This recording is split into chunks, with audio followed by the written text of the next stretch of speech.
नमस्कार मित्रों। Communication today की गुरु मंत्र श्रृंखला, जिसमें हमारा प्रयास होता है कि मीडिया की दुनिया के कुछ वरिष्ठ मित्रों को, शख्सियत को हम यहाँ साक्षात्कार करें, उनके व्यक्तित्व के विभिन्न पहलुओं के संबंध में। आज हमारे साथ जो शख्सियत है वो है श्री जैनेंद्र सिंह, जो आकाशवाणी से एडीपी, असिस्टेंट डायरेक्टर प्रोग्राम के रूप में सेवानिवृत्त हुए। यो आपके व्यक्तित्व के अनेक पहलू हैं।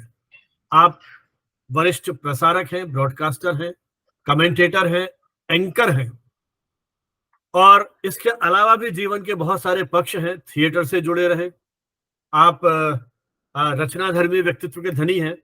तो हम आज उनसे बात करेंगे, उनके व्यक्तित्व के विभिन्न पहलुओं के साथ साथ उनकी उस पूरी जीवन यात्रा की, सृजन यात्रा की, कि किस तरह से उन्होंने अपना बचपन कहाँ बिताया, कहाँ उनकी पढ़ाई लिखाई हुई, किस पारिवारिक माहौल में वो बड़े हुए, ताकि हम कुछ ये समझ सकें कि जो व्यक्ति इन ऊंचाइयों पर पहुंच रहा है, उन्होंने अपना बचपन किस तरह से जिया, कौन उनके व्यक्तित्व में ऐसे व्यक्ति मिले, ऐसे घटनाक्रम हुए जिनसे वे प्रेरित हुए, और इससे जुड़ी हुई बहुत सारी बातें। तो जैनेंद्र जी, बहुत बहुत नमस्कार आपको। सर नमस्कार। और देखिए, गुरु तो आप हैं, मंत्र आपसे मिलना है। मैं तो अभी भी कहते कि तालिबे इल्म हूँ, मैं अभी भी विद्यार्थी हूँ और सीखने की कोशिश करता रहता हूँ। तो इसलिए आज भी मैं बहुत कुछ आपसे सीखने वाला हूँ। सर, मेरे ख्याल हम आजीवन विद्यार्थी रहते हैं। विद्या की जो चाह है, उत्कंठा है, वो हमेशा बनी रहती है और निरंतर हम सीखते हैं, है ना। तो चलिए शुरुआत करते हैं आपके बचपन की। आप किस शहर से, कहाँ आपका जन्म हुआ, किस तरह से आपकी प्राथमिक और विद्यालय पढ़ाई हुई, पारिवारिक परिवेश आपका किस तरह था, माता पिता का किस तरह से आपको मार्गदर्शन मिला, या ये पूरी यात्रा जो आपने शुरू की वो अपने ही निर्णय से की, इस संदर्भ में, क्योंकि आज जीवन के छठे दशक में आप हैं और हम आज आपसे उम्मीद कर रहे हैं कि आप अपने बचपन को कुछ याद करें। तो जो कुछ वो प्रसंग है जो आपको याद आ रहे हैं इस समय, वो हमारे साथ शेयर करें। जी सर, आपके एक एक शब्द के साथ मेरी लाइफ का एक एक फेज मेरी आंखों के सामने से तुरंत गुजरता रहा। बहुत फास्ट फॉरवर्डिंग था, बहुत तेजी से निकला। लेकिन ये सचमुच जब इस तरह की बातचीत होती है, जब आप अपनी जर्नी को शेयर करते हैं, तो आप फिर से लौटकर अपनी उन्हीं पगडंडियों में, उन्हीं गलियों में, उन्हीं सड़कों पर, उन्हीं मोहल्लों में जाते हैं और अच्छा लगता है एक्चुअली। और ये भी अच्छा लगता है कि वहां से मैंने शुरुआत की थी और आज यहाँ पहुंचा हूँ। तो एक चीज जो कि मैं खुद अपने जिंदगी से भी महसूस करता हूँ, और मैंने दूसरों के ऐसे लोगों की जिंदगियों को या उनकी ऑटोबायोग्राफीज, बायोग्राफीज, मुझे बड़ा शौक है पढ़ने का, पिछले कुछ सालों से तो खास तौर पर। तो आज वो क्या है, इस बात से ज्यादा महत्वपूर्ण मुझे लगता है कि आज जहां वो हैं, वहां किन रास्तों से होते हुए वो पहुंचे, किन चुनौतियों को उन्होंने अपने जीवन में झेला है, पार पाया है, और कैसे पार पाया है। तो ये बहुत बड़ी एक चीज है और मुझे इन चीजों से बड़ी प्रेरणा मिलती है। अब आप ये देखें, क्योंकि आपने माता पिता की या अभिभावकों की बात की जिनका मार्गदर्शन, मुझे जो मार्गदर्शन मिला, क्योंकि माता पिता मेरे, माँ तो बहुत कम पढ़ी लिखी, पिताजी भी किसी मजबूरीवश उनको पढ़ाई छोड़नी पड़ी थी। तो ऐसे बहुत प्रबुद्ध, बौद्धिक रूप से तो प्रबुद्ध हैं वो, लेकिन शिक्षा के लेवल पर या शिक्षा को लेकर जो एक जागरूकता होनी चाहिए, करियर को लेकर, प्रोफेशन को लेकर, उस मामलों में उनमें वो मतलब वो समझ या वो अनुभव उनका नहीं रहा। तो मेरी जहाँ पैदाइश हुई, उत्तराखंड में एक जगह है रुद्रपुर। रुद्रपुर ये पहले उत्तराखंड उत्तर प्रदेश का हिस्सा था। तो आपने ये तो बता ही दिया कि मैं मतलब छठे दशक में हूँ। तो इससे अंदाजा लगा सकते हैं कि लगभग 60-62 साल पहले मेरी पैदाइश रुद्रपुर के एक अस्पताल में हुई थी। पुरानी बात है, सरकारी अस्पताल था लेकिन अच्छा था। और वहाँ गांव है एक छोटा सा, प्रतापपुर नाम है उसका। उस गांव में मेरा खेत और मेरे घर और मेरे माता पिता सब वहां पर रहते रहे हैं, अभी भी हैं। तो वहां से शुरुआत हुई पैदाइश। बड़ा एक संघर्ष वाले दिन थे, मुझे याद है। छोटी उम्र में तो हमारे पास शुरुआत में तो झोपड़ी थी रहने को, क्योंकि जो मेरे बाबा थे वो फ्रीडम फाइटर थे, रिवोल्यूशनरी थे इनफैक्ट। तो आपको ये बताऊं कि चूंकि वो जो गांधीवादी या आंदोलन वाले तरीके थे उसमें शामिल नहीं थे, वो हमेशा अंडरग्राउंड रहे, तो उनके तो रिकॉर्ड में भी नाम नहीं मिलते हैं। लेकिन वो लगातार, और इसी तरह से उनकी बहुत जल्दी छोटी उम्र में उनकी मृत्यु भी हो गई थी, इसीलिए पिताजी को सारी जिम्मेदारियां उठानी पड़ी। लेकिन फ्रीडम फाइटर्स को वहां जमीनें मिली थी, खेती के योग्य जमीनें, तब तो योग्य नहीं थी लेकिन धीरे धीरे हो गई। गोविंद वल्लभ पंत जी तब मुख्यमंत्री हुआ करते थे, तो उन्होंने ऐसे फ्रीडम फाइटर्स को इनवाइट किया जमीनों के लिए। तो इस तरह से वहां एक शुरुआत हुई थी और वहां पिताजी रहने लगे, संघर्ष किया। बहुत बहुत खराब हालात थे, मलेरिया होता था, लोग मरते थे। हमारे घर के आसपास रात भर कोई ना कोई आग जला के 2-4 लोग बैठ के पहरेदारी करते थे, क्योंकि जंगल था चारों तरफ, तो शेर आ जाते थे और गाय को भैंस को मार देते थे, उठा ले जाते थे। तो इस तरह के हालात थे। तो वहां पैदाइश हुई। खैर 4-5 साल की उम्र बीती होगी तो वहां से, चूंकि मेरा गांव में भी जो मेरा घर है, मुझे जो बहुत पसंद है, वो खेतों के बीच में है। जहां हमारा खेत है उसके बीच में घर पिताजी ने बनाया ताकि खेती में सहूलियत हो। तो वो 1 किलोमीटर करीब दूर है गांव से। तो जब मैं स्कूल जाने लायक हुआ था, पैतृक निवास अभी भी है आपका? वही है। उन्हीं और हालातों में है या आप उसको रिनोवेट करा लिया आपने? नहीं नहीं, उसके बाद तो पिताजी ने धीरे धीरे उसमें 2 कमरे बनाए, फिर 2 कमरे और जोड़े, फिर कुछ और चीजें जोड़ी, फिर अब तो रहने लायक अच्छा बन गया। और अब बिल्कुल एक अलग नया, मतलब आप कह सकते हैं कि भवन बन रहा है, लगभग तैयारी में है। तो इस तरह की वो चीजें। लेकिन वो शुरुआती दौर जहाँ एक झोपड़ी हुआ करती थी, फिर 2 कमरे बड़ी मुश्किल से बने। आंधी जब आती थी बरसात के महीने में, तो वो झोपड़ी को पकड़ के लोग लटकते थे ताकि उड़ न जाए। ये इस तरह के हालात भी थे जो होते हैं, ये सामान्य। हमने ये कभी तब नहीं सोचा कि हम बहुत मुश्किल जिंदगी जी रहे हैं, क्योंकि चारों तरफ ऐसा ही था माहौल, और हम एक सामान्य परिवार की तरह हम लोग रह रहे थे। तो गांव के स्कूल में मेरी एडमिशन मेरा पिताजी ने करवा दिया। वहां जाने लगा मैं। तो प्राइमरी स्कूल वहां पे गांव में है, 5वीं तक की पढ़ाई मेरी वहीं हुई जी। नीचे बैठकर टाट पे पढ़ते थे। याद है मुझे, वो लकड़ी की तख्ती होती थी, उसको घिसते थे, उसको चमकाते थे, उस पे फिर वो खड़िया से उसकी लाइनें खींचते थे और लिखते थे। और सब कुछ ऐसे चलता रहा। लेकिन उसके बाद जो 5वीं क्लास मेरी पूरी हुई, तो थोड़ा उसके, क्योंकि स्कूल 5वीं तक था, तो उसके बाद जो है मुझे एडमिशन कहीं और लेना था। तो एक 2-3 जगह ट्राई किया। फिर वहां से 14-15 किलोमीटर दूर एक किच्छा जगह है, तहसील है, वहां एक इंटर कॉलेज है। चूंकि चाचा वहां, उनकी अपॉइंटमेंट हुई थी एक लेक्चरर के रूप में, तो फिर वहां मैं पढ़ने जाने लगा और कुछ समय उनके साथ रहा। फिर कई बार 7वीं में 9वीं में मुझे याद है, घर से अपने साइकिल से वहां जाते थे हम। 14 किलोमीटर जाना, 14 किलोमीटर आना, 14-15 किलोमीटर था। मुझे ना, जब लोग कहते हैं कि मैंने बहुत संघर्ष किया है, मतलब लोग ऐसे जिनके साथ ऐसा हुआ है, तो मुझे लगता है उसमें संघर्ष कहाँ है। वो एक स्वाभाविक सा उस समय की दिनचर्या थी। आपको बताऊं, 4-5 दोस्त थे जो मेरे, मैं अपने घर से निकलता, रास्ते में 2-3 मिलते, आगे और 2-3 मिलते, हम लोग जाते थे। गर्मियों के दिन जब होते थे तो सुबह जल्दी निकलते थे, वापस जब आते थे तो 1, 1:30, 2 बजे का समय होता था। तो सड़क के किनारे खूब सारे पेड़, उन दिनों में गर्मियों में आम के, जामुन के, ये सब।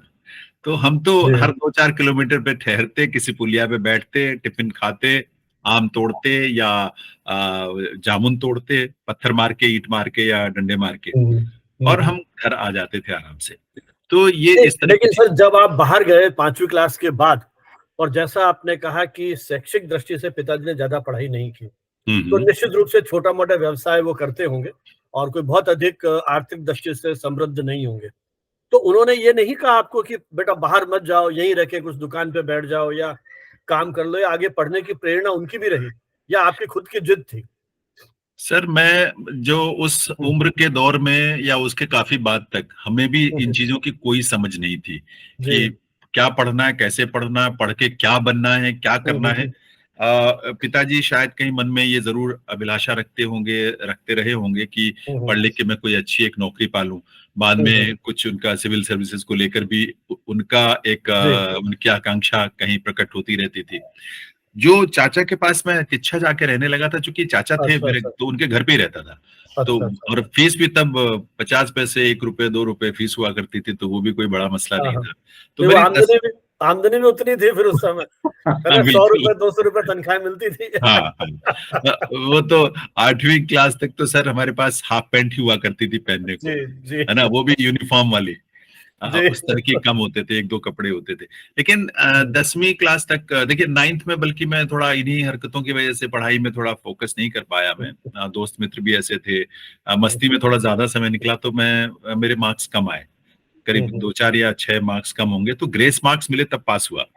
लेकिन उसके बाद जो धुन सवार हुई पढ़ने की, एक गुप्ता जी हैं, अभी भी है, तो वो हमारे घर पे ही रहते थे और पढ़ाते थे, मैथ्स वगैरह अच्छा पढ़ाते थे। हम्म। तो उन्होंने मतलब रोज वो पढ़ाते थे मुझे, मेरी बहन है छोटी, मेरे दो भाई भी हैं, तो हम लोग उनके साथ बैठ के पढ़ते थे। तो 10वीं क्लास में हमने काफी मेहनत की, उन्होंने बहुत मेहनत की, मैंने भी की। और जो मैथमेटिक्स जिसमें मैं 9th में फेल हुआ था, उसमें मुझे डिस्टिंक्शन आई हाई स्कूल में 10वीं अच्छा, क्लास में, और मैं फर्स्ट डिवीजन में वहां से पास हुआ। विज्ञान विषय लिए आपने, मतलब 9th नहीं, क्लास? वहां तब तक तो आर्ट्स ही चलता था, अच्छा 10वीं अच्छा तक जो आर्ट्स के विषय होते थे। और हमारे अच्छा स्कूल में किच्छा में विज्ञान का था ही नहीं विषय। तो अच्छा अच्छा। उसके बाद फिर मुझे जाना पड़ा, जाना क्या पड़ा मतलब बनारस में। देखिए, जो पिताजी की आर्थिक स्थिति निश्चित रूप से ऐसी नहीं थी कि वो बाहर हम्म भेज के इस तरह से पढ़ा पाते और ज्यादा पैसा हम्म खर्चा सारा उठा पाते। हम्म क्योंकि खेती में तब इतना आज भी खैर मुश्किलें हैं, लेकिन तब तो हम्म बहुत ज्यादा मुश्किलें थी। हालत ये होती थी कि जब खेत में अनाज पैदा होता था, वो आड़त पे मंडी में जाता था तो पैसे मिलते थे, तो पीछे का बैकलॉग तब निपटाते थे वो लोग, क्योंकि आपको खाद भी, बीज भी, कपड़ा भी, राशन भी, सब कुछ उधार पे आता था। जी। तो वो इन चीजों में, और शोषण भी था मंडियों में, प्राइवेट जो हम्म मंडियां होती थी वहां पे काफी शोषण होता था। तो हम्म ये सब चलता रहा। तो इसी तरह से चाचा के पास रह के पढ़ा। फिर बनारस में मेरे मामा के बड़े बेटे वहां पे लेक्चर थे यूपी कॉलेज में। तो वो तो अच्छा डिग्री कॉलेज में थे, लेकिन वहां रहते थे, तो उनसे बात की होगी पिताजी ने, एक दिन मुझे लेके वहां पहुंच गए। उनके साथ रहने लगा, तो वहां यूपी कॉलेज में मैंने इंटर की पढ़ाई की। अब यहाँ एक बड़ा अजीब सा मैं जिंदगी में अपने सोचता हूँ, जब मैं पलट के देखता हूँ, बनारस जैसा शहर पहली बार मैंने एक तो देखा। मुझे पता नहीं वहां की मिट्टी में, वहां की हवा पानी में क्या रह के जुनून सा सवार हुआ कि 11वीं की पढ़ाई में मैं बनारस को घूमने की और देखने की ललक बहुत गहरी मेरे अंदर पैदा हुई। तो मैं क्या करता था कि बस में बैठता था, बस जहां तक जाती थी वहां तक जाता था, और फिर वहीं से सीधे बस वही पकड़ के वापस आता था। फिर बाद में साइकिल से गलियों में टहलता घूमता, सारे घाट, सारी गलियां, बनारस का सर कोना कोना जो है, मैंने छान मारा, देख मारा और देख डाला, और बड़ा फील किया कमाल का। वो मैं उतना समझता नहीं था, लेकिन ये मेरे से हुआ और मैंने किया। किसी न किसी आकर्षण की वजह से ही हुआ होगा, जिसकी समझ मुझे तब नहीं थी। लेकिन अब मुझे लगता है, लोग कहते हैं बनारस के तो हवा में ये है, बनारस के तो पानी में ये है, बनारस ये है वो। तब मुझे लगता है कि शायद यही चीजें थी जिसकी वजह से बनारस को मैंने ऐसे जिया। उस जीने का एक दुष्परिणाम ये हुआ कि मैं फिर 11वीं में फेल हुआ, है ना। तो 3-4 नंबर से रुक गया। तो ग्रेस मार्क्स मिले और मैं 12th में आया। 12th में आया तो खैर ऑब्वियसली पिताजी को भी थोड़ी तकलीफ हुई, वो आए भी। और चूंकि ये था कि किसी के यहाँ रह के हम पढ़ रहे हैं और पढ़ नहीं पाएंगे, या ऐसे होगा, रिजल्ट आएगा, तो बड़ा दुखदाई हो जाता है।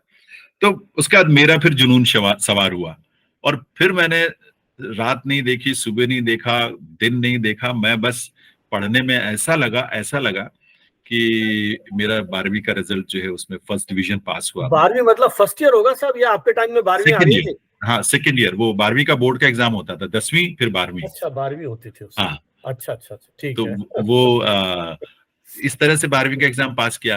उसके हम्म बाद फिर कुछ ऐसा लिंक बना कि मैं मेरे एक किच्छा से ही, एक मेरे परिचित परिवार से, बड़े भाई की तरह हैं, तो वो इलाहाबाद में रह रहे थे। गंगानाथ झा हॉस्टल है वहाँ, जीएन झा हॉस्टल, वहाँ रहते थे, यूनिवर्सिटी में पढ़ रहे थे। तो उनके पास मैं पहुंचा, और वहां से धीरे धीरे एक यूनिवर्सिटी में एडमिशन भी हो गया मेरा, बीए में। बीए में मैंने पॉलिटिकल साइंस और फिलोसफी और एंशियंट हिस्ट्री मैंने विषय लेकर पढ़ाई की। हम्म। तो वो इलाहाबाद यूनिवर्सिटी, फिर उसके बाद हॉस्टल, जीएन झा हॉस्टल, वहाँ वहाँ रहने को अच्छा। मिला। पहले एज ए गेस्ट रहा, फिर इनमेट हो गया, एडमिशन हो गया उसमें। हम्म। तो ये मेरी जो एजुकेशनल एक जर्नी रही है। अब आप ये देखें कि जो वहां तक ग्रेजुएशन तक आते आते, या ग्रेजुएशन पूरा करते करते तक, मुझे ये रेडियो क्या होता है, रेडियो में अनाउंसर क्या होता है, एंकर, एंकर तो तब शब्द ही नहीं होता था, जी, अनाउंसर ही होते थे। सही तो सही है। इसमें लोग कैसे बोलते हैं, क्या करते हैं, क्या प्रोग्राम होते हैं, मुझे कुछ नहीं पता। ना मैंने कभी सोचा था, ना हम्म। मेरी कोई ऐसी उत्कंठा या उत्सुकता जागी कभी कि मैं जानूं। लेकिन हाँ, रेडियो बहुत सुनता था मैं शुरू से। जी जी। और रेडियो की सुनने की हालत ये होती थी कि मैं गर्मियों में कभी छत पे अपने सो रहा होता था रात में, और रेडियो लेके सोता था। तो सोते सोते मतलब गाने। लेटे लेटे सुनता था, हाँ तो हाँ नींद आ जाती थी, सो जाता था, रेडियो चलता रहता था। तो बैटरी पे वो चलते थे जो ट्रांजिस्टर ट्रांजिस्टर हाँ, हाँ। तो फिर पिताजी की डांट सुननी पड़ती थी बाद में, जब वो आते थे देखते थे कि ट्रांजिस्टर ऑन है। तो अब ऐसे तो पूरी रात बैटरी चलेगी तो कितने दिन चलेगी, तो वो लेकिन सर डांट। एक जिज्ञासा है, आपने कहा हॉस्टल में रहते थे, हाँ तो दो जैनेन्द्र सिंह बचपन में जैसा आपने बताया कि मस्ती करते थे या यूं कि थोड़ी बहुत उद्दंडता करते थे, तो वो जो बचपन के संस्कार या प्रवृत्ति थी वो हॉस्टल में जारी रही या फिर आप पढ़ने लिखने में मशगूल हो गए थे?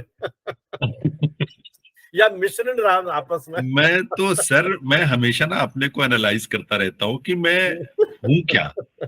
क्योंकि मैं ये सोचता हूँ कि मैं हॉस्टल में जिस दौरान रह रहा था, मैं ये हाँ हाँ। शुरुआती 6-7 सालों की बात मैं कहूँ आपसे, जब मैं सिविल सर्विसेज की और ये सब तैयारियों में लगा, थोड़ा सीरियस हुआ कॉम्पिटिशंस के लिए, उसके पहले तक तो मेरा ग्रुप था या सर्किल था, अगर वो देखेंगे तो मुझे बाद में ये लगता था कि मैं बाल बाल बचा हूँ, क्योंकि मतलब मैं उन लोगों के साथ अगर रहा होता ज्यादा और ये कह सकते कि इंडल्ज हुआ होता, तो मैं बहुत कहीं गलत रास्ते पर भी जा सकता था। इसीलिए मैं सोचता हूँ ना, डेस्टिनी और ईश्वर ना, वो जो कुछ उन्होंने सोचा है और किया है वो मेरे साथ, तो उन्होंने ही किया, मैंने कुछ नहीं किया, किसी ने कुछ नहीं किया, उन्होंने किया, ईश्वर ने। जी जी। तो मैं, लेकिन ये था कि ग्रुप में जो चाहे वो बदमाश लड़के थे या थोड़े उदंड थे या शरारती थे, पढ़ने लिखने वाले कम थे या जो भी थे, हर तरह के थे उसमें। जी जी। उसमें मैं भी पढ़ने लिखने वाला माना जाता था, इतना पढ़ता नहीं था, लेकिन वो लोग मानते थे कि मैं थोड़ा प्रबुद्ध, इंटेलेक्चुअल और पढ़ने लिखने वाला। स्कूल में कभी आपने डिबेट्स या कल्चरल प्रोग्राम या लिटरेरी एक्टिविटीज उसमें पार्टिसिपेट नहीं किया कभी? आपको या सुनकर थोड़ा बहुत? हैरानी होगी और हंसी आएगी। पता नहीं छठी क्लास की बात होगी, किच्चा में जिस स्कूल में मैं गया, तो उसमें एनुअल फंक्शन होता था वैसे, तो उसमें एक नाटक था तैमूर लंग पर। तो उसमें मुझे मुझे कुछ पता ही नहीं, ना मुझे डायलॉग पता, ना कुछ नहीं पता, और मुझे कहा कि ये तुम्हें स्टेज पर जाना है। मुझे तैयार करवा दिया, खड़ा करके तलवार वलवार देके। मैं गया और जाके चुपचाप खड़ा होके थोड़ी देर, उसके बाद जब खत्म हुआ तो आ गया। मैंने क्या किया मुझे मालूम नहीं, है ना। तो इस तरह की चीज थी। मुझे स्याही वाली दवात मिली और कॉपी मिली थी, ये चीजें इनाम में मिले थे मुझे, तो मैं बड़ा खुश हुआ था। लेकिन थिएटर क्या होता है, नाटक क्या होता है, ये सब मेरे मतलब दूर दूर तक मैं समझ नहीं पाया था। इलाहाबाद में जब मैं आया सर, तो इलाहाबाद में यूनिवर्सिटी में जहाँ हॉस्टल मेरा था, वो बाउंड्री एक ही है यूनिवर्सिटी और हॉस्टल की, तो मैं आते जाते देखता था, वहाँ एक छोटा ऑडिटोरियम था और उसमें लड़के रिहर्सल किया करते थे, नाटकों की।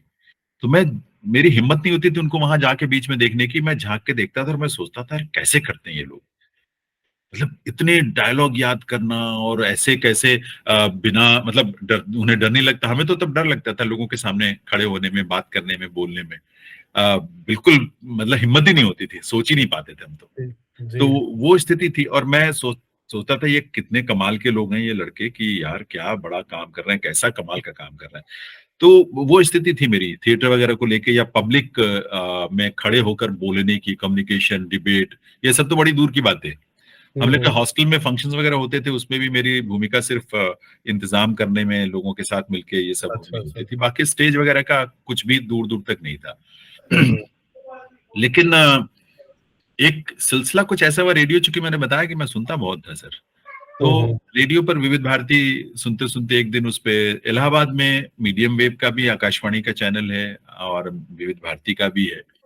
तो विविध भारती में तो उन्होंने एक अनाउंसमेंट मैंने सुनी कि उन्होंने वो मांगा है, कैजुअल अनाउंसर्स के लिए एप्लीकेशंस मंगाई हुई हैं। हम्म।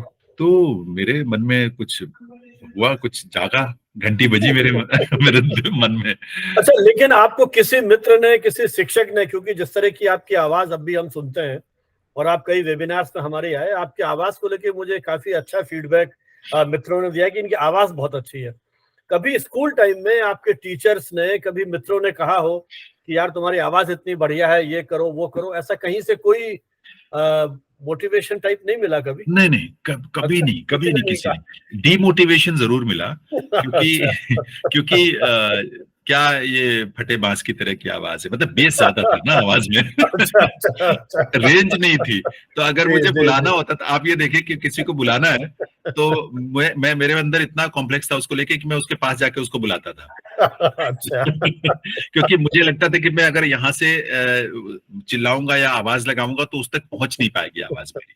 तो अच्छा। ज्यादा नहीं, लेकिन एक दो लोग कभी ऐसे ही मजाक में बोल देते थे, तो हाँ, लेकिन वो हाँ, मजाक में भी मेरे दिल में कहीं ना कहीं बैठ गई होगी शायद वो जी, चीज। जी, जी। तो किसी ने नहीं कभी किया। हाँ, जब मैंने अप्लाई कर दिया उसके बाद कुछ महीने बीत गए, कुछ नहीं हुआ। फिर हम्म, मेरी वहाँ यूनिवर्सिटी में ही एक मेरी मतलब दूर की बुआ है, उनकी बेटी वहाँ पढ़ती थी, सीनियर थी वो मेरे से, पहले हम्म, से वहाँ पढ़ी थी इलाहाबाद में। तो वो हम्म, रेडियो स्टेशन जाती थी अच्छा, अच्छा। और युवाणी के कार्यक्रमों में वो कभी कभार हिस्सा लेती थी। तो एक बार मुझे वो क्विज का कार्यक्रम था, तो युवाओं के लिए होता, तो मुझे बोली तू भी चल मेरे साथ। तो मैं चला गया, तो पहली बार स्टूडियो गया आकाशवाणी के। वो डेट याद है आपको, आप कब गए स्टूडियो? नहीं नहीं, बिल्कुल नहीं याद है नहीं सर। याद। बिल्कुल नहीं याद अच्छा। है। मैं बच्चों को कहता हूँ सभी को कि एक ना छोटी छोटी चाहे पर्चियां बना के रखते रहो, लेकिन डेट्स और जो चीजें हाँ, घटती हैं हाँ, हाँ। आपको जरूर रखना चाहिए, बाद में आपको याद नहीं आती। मैंने जो जी, जी, महसूस जी। किया, क्योंकि मैं घटनाएं याद है पर तारीखें, साल, ये सब कुछ नहीं याद है। जी, जी। क्योंकि तो मेरे पास तो वो पहला कॉन्ट्रैक्ट है आकाशवाणी का। जब युवाणी में गए सर, 15 रुपए की फीस मिली थी उस समय। वो कॉन्ट्रैक्ट मैंने भी रखा था। अच्छा रखा है। बहुत समय तक रखा था। जी, जी। लेकिन जब आकाशवाणी में आ गया तो कहते हैं ना कि घर की मुर्गी दाल बराबर, तो वो वाला हाल हो गया होगा। तो शायद काफी साल रखे रहा। देखिए वो हाँ, हाँ, वो हाँ। पहली चीज थी। और उसके बाद तो हरी मालवी वहां पर भैया भैया हरी भैया कहते थे उनको, तो वो जी। प्रोड्यूसर थे उस कार्यक्रम के। तो हाँ, उन्होंने मेरे को बोला कि आवाज वाज की कोई बात नहीं हुई, क्विज हुआ, हाँ, अच्छा हुआ, जो भी मेरे वही जो भी पैसे होंगे उसके मिले होंगे, 10 रुपए, हाँ। 15 रुपए, जो भी। जी, फिर जी। उन्होंने कहा कुछ और करो रेडियो के लिए अगर करना चाहो तो। हम्म, तो मैंने कहा मैं क्या कर सकता हूँ? कहते कविता, कोई कहानी। मैंने कहा कविता तो मेरे से लिखी नहीं जाती। हाँ, कहानी कोशिश कर सकता हूँ मैं। बोले लिख के अच्छा। ले। तो मैंने एक कहानी लिखी और माँ उसका शीर्षक था। वो हम्म, सच्ची कहानी थी दरअसल कि मतलब माँ एक्चुअली एक बार जब मैं बताया कि झोपड़ी थी हमारी, तो आंधी तूफान जब आई उसमें क्या होता था कि झोपड़ी को बैलेंस करने के लिए जो बीच में ईंटें लगा देते थे उसमें, जी। ताकि उसका लेवल ठीक रहे।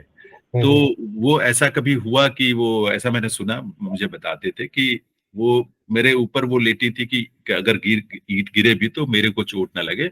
और गिरी भी ईंटें शायद, लेकिन हम्म, वो मुझे कम से कम कोई चोट नहीं आई। हम्म, उन्होंने मुझे इस तरह से बचाया था। तो ऐसे ही उसको जी। लेके, माँ को लेके एक मैंने कहानी लिखी, थोड़ा बहुत रियलिटी, थोड़ा अपनी कल्पना, इमेजिनेशन। कल्पना, हाँ। हाँ। और दिया मैंने, वो ब्रॉडकास्ट भी हुई, मैंने पढ़ा उसको, ब्रॉडकास्ट भी हुई, हम्म, अच्छा हुआ। 6-7 महीने बाद सर अचानक टेलीग्राम एक आया और हम्म, उन्होंने कहा कि आपको ऑडिशन के लिए इस तारीख को आना है आकाशवाणी हम्म, इलाहाबाद में। हम्म, तो मुझे थोड़ी टेंशन भी मेरी हुई कि अरे ऑडिशन होगा, क्या होगा, कैसे होगा। लेकिन फिर मैंने कहा हाँ चलो चलते हैं, साइकिल थी, पहुंच गए, अपना ऑडिशन वगैरह दिया। अंदर घुसे स्टूडियो में, तो पहली बार उस तरह के, क्योंकि क्विज में अलग तरह का था सेटअप। हाँ, वहां हाँ, तो हाँ। वहां क्या कि जो केबिन है, जो अनाउंसर्स का केबिन है, वहां बैठते हैं एक्सपर्ट्स, पर्दा हम्म। लग जाता है शीशे पर। अभी भी वैसे ही होता है मेरे ख्याल, हाँ, ऑडिशन। अभी भी वैसे ही होता है। और ना आप उनको देख सकते, ना वो आपको देख वो सकते हैं, आपको सिर्फ देख सकते हैं, हाँ, जी। सिर्फ आवाज एक दूसरे की सुन सकते हैं आप। जी, जी। तो क्या हुआ कि मैंने पूरी स्क्रिप्ट पढ़ दी।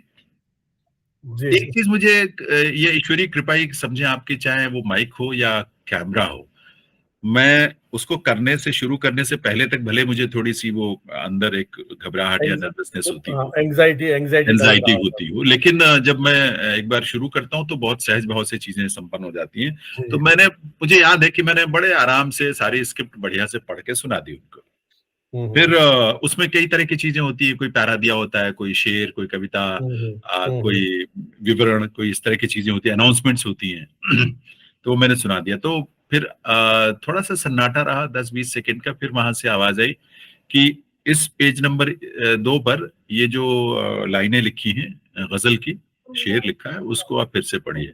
हम्म, मैंने फिर से पढ़ दिया उसको जैसे मैंने पढ़ा था। हम्म, फिर सन्नाटा थोड़ा, ये सन्नाटा थोड़ा बड़ा था, लंबा था। और फिर उसके बाद 15-20 या 30 सेकंड बाद फिर उन्होंने बोला कि एक बार फिर से पढ़िए। तो अच्छा। मैंने फिर से पढ़ दिया जैसे मैंने पढ़ा था। खैर वो बात खत्म हो गई, कहते ठीक है धन्यवाद, आ जाइए। हम्म। वो हो गया सर। और मैं आ गया तो उसके बाद रिजल्ट 2-4 महीने नहीं आया तो मैं भूल भी गया।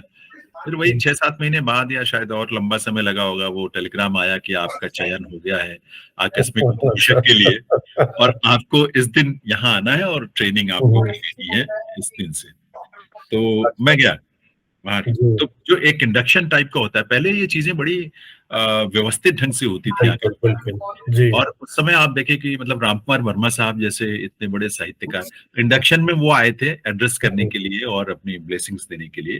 तो इस तरह से बड़े अच्छे माहौल में सब चीजें हुई और मैंने, चूंकि मैं पहला आदमी था जो ट्रेनिंग के लिए जाने लगा था, तो मैंने आपको बताऊं कि साइकिल थी मेरे पास और चूंकि 3 ट्रांसमिशन होते हैं, एक सुबह की होती है सभा, दोपहर की और रात की। सुबह वाली जो मीडियम वेव की सभा होती थी वो मेरा ख्याल है 5:55 पे लगभग शुरू होती थी और 6:55 पे विविध भारती, या शायद और पहले कुछ, अभी एग्जैक्ट नहीं याद नहीं, शायद 1 घंटा और पहले। तो मैं तीनों ट्रांसमिशन में बारी बारी से सुबह 4:30-5 बजे पहुंचते थे, शाम को गए तो रात को 11:30 बजे। और मैंने लगभग 1 महीना, मुझे पता नहीं था कि कितना ट्रेनिंग होना चाहिए या कब तक होना चाहिए, कोई कुछ बोलता भी नहीं था कि बस बेटा बहुत सीख लिया अब रहने दो जी। और जाता था तो वो कहते थे बेटा ये जो तबे हैं, मतलब वो जो एलपी रिकॉर्ड होते थे, तुम इसको प्ले कर देना, या टेप होती थी तब स्पूल मैग्नेटिक टेप्स, तो वो अनाउंसर होते थे, वो अनाउंसमेंट कहते थे मैं अनाउंसमेंट करूंगा जैसे ही ये फेडर दूंगा तुम पीछे से चला देना वो। या गाने क्रॉस फेड इन करने होते थे, वो चले जाते थे, कहते थे ये करते रहना। तो इस तरह की चीजें मैं करता रहा, 1 महीना बीता। लेकिन इसका बड़ा फायदा आगे चलकर मैंने महसूस किया, क्योंकि मुझे एक एक चीज बहुत अच्छे से समझ में आ गई थी, करने लगा था प्रैक्टिकली। और उसके बाद फिर मेरी ड्यूटी लगाई गई, और ड्यूटी भी मीडियम वेव पे पहले लगती नहीं है, क्योंकि वहां बहुत थोड़ा कई तरह के कार्यक्रमों को इंट्रोड्यूस करना पड़ता है। विविध भारती में सिर्फ अनाउंसमेंट करनी पड़ती है, लेकिन वहां लगाई गई और वहां लोगों ने बहुत पसंद किया, मतलब संतुष्ट हुए, पसंद तो क्या संतुष्ट थे।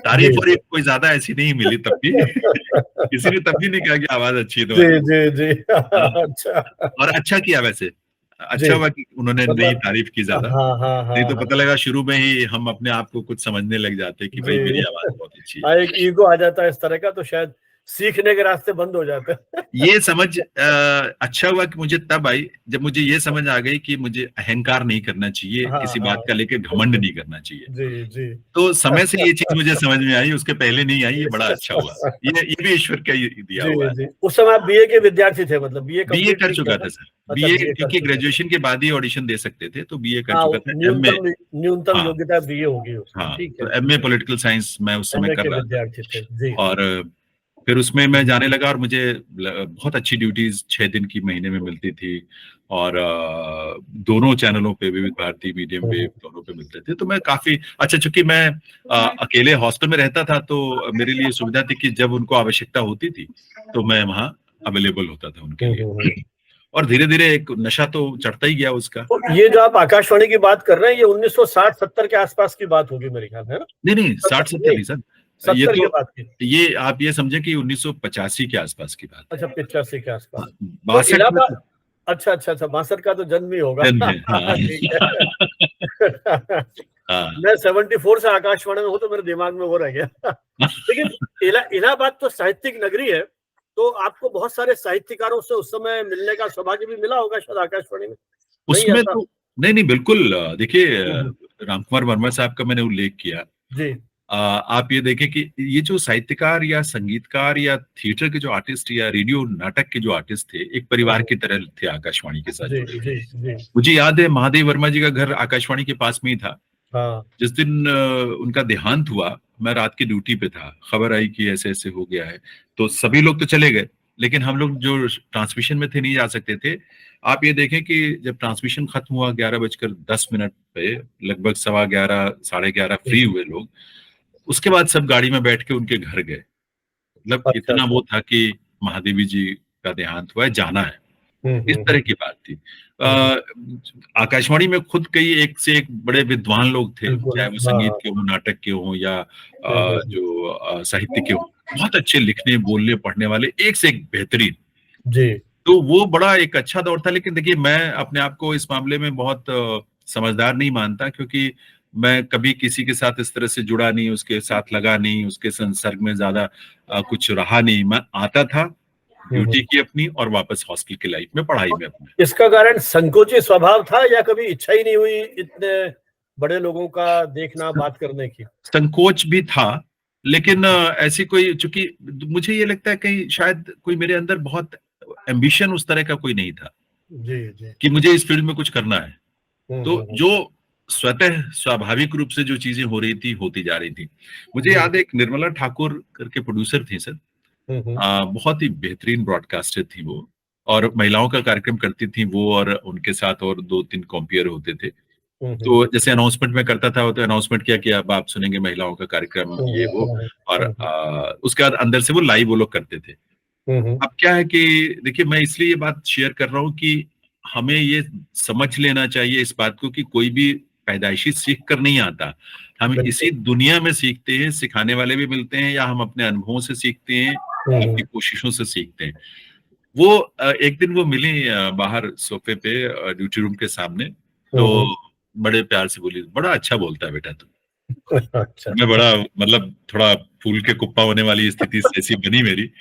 जी। लेकिन कहती है ना, तो 2 शब्द ऐसे बोलता है जैसे दिमाग पे हथौड़ा लगता है। तो मैं एकदम सन्नाटे में आ गया, मैंने कहा पता नहीं क्या हो गया। अच्छा, होता क्या था, जैसे बिजली गई है तो हम लोग अनाउंसमेंट करते थे, तो ये अनाउंसमेंट करते थे तब जब समझ नहीं थी भाषा की और उच्चारण को लेकर। तो हमें खेद है कि विद्युत आपूर्ति बाधित होने के कारण यह कार्यक्रम नहीं सुन सके, या फिर बोलते थे हम, फिर की जगह फिर बोलते थे। अब ये 2 शब्द उन्होंने बोले, तो मेरा माथा ठनका। मैंने कहा अच्छा, ये भी होता है कुछ ऐसा। अच्छा, फिर तो हमें लगता था उर्दू का ही होगा, इसलिए फिर बोलते थे। खेद भी हमें लगता था उर्दू का ही होगा। तो इस तरह की चीजें हुई, लेकिन जब उन्होंने कहा, टोका, तो हम थोड़े इस बात को लेकर सजग हुए कि ये चीजें भी होती है। तब थोड़ा सा इसको समझना मैंने शुरू किया कि भाषा का उच्चारण, उसमें उर्दू के तलफ़्फ़ुज़ क्या है, शब्दों के जो अल्फाज है, ये सब। तो मेरे मन में यही जिज्ञासा थी कि चूंकि अब आकाशवाणी ऑडिशन आपने पास किया, तो आपने पूरी पढ़ाई में कभी उच्चारण पे तो ध्यान दिया ही नहीं होगा। कभी नहीं। और जब आपसे ऑडिशन हुआ होगा तो उर्दू के शब्द भी बुलवाए होंगे, इंग्लिश के बुलवाए होंगे अलग-अलग, तो उनको आपने सफलतापूर्वक बोल दिया ना, मतलब ये भी तो एक बड़ी उपलब्धि है कि सर, गॉड जो, गिफ्टेड कहीं। जी। नहीं नहीं, ये देखिए, जो आपको बताऊं, मैंने जैसे बताया आपको, तब हुँ, हुँ। मुझे भी नहीं समझ में आया था, जो बाद में समझ में आया जी। कि जब ऑडिशन में उन्होंने एक शेर मेरे से दोबारा बुलवाया, फिर तीसरी बार बुलवाया, हुँ, हुँ। और मैंने जैसे पहली बार बोला वैसे ही तीसरी बार भी बोला और बोल के चला आया था।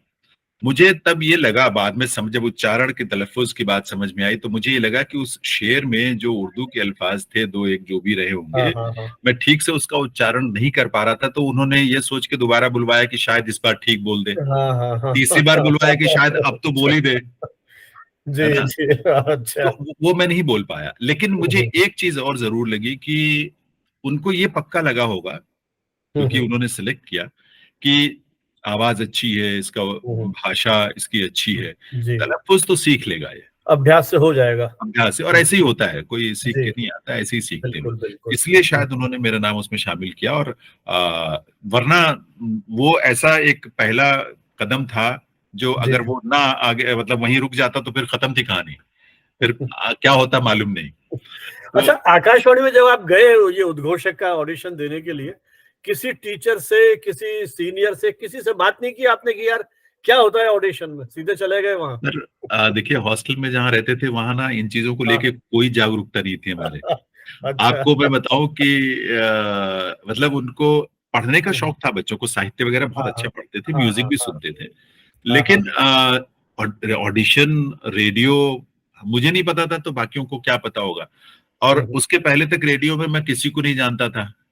हुँ, हुँ, हुँ। सिर्फ दीदी जो थी जिनके साथ मैं गया था, हाँ, हाँ। लेकिन वो हाँ, भी हाँ। ऑकेजनली जाती थी, ऐसा कुछ उनका भी, और ना मैंने उनसे कोई बात ऐसी की, ना हुई हुँ, हुँ। बात। मैं तो सीधा बस जी। चला गया। हुँ, हुँ, और हुँ। ऐसे ही मेरी ज़िंदगी में हमेशा हुआ कि मैं जब जो अवसर आया, जैसे समय के हिसाब से, तो मैं वहाँ पहुँच गया। ईश्वर की कृपा जी, हुई या उसकी इच्छा रही, तो हो गया। इस मामले में मुझे जी। संघर्ष नहीं करना पड़ा अवसरों को लेकर। जी, जी, जी। लेकिन अवसर मिलने पे मैंने उसके अनुरूप अपने को बनाने के लिए पूरी जान झोंकी अपनी, जी।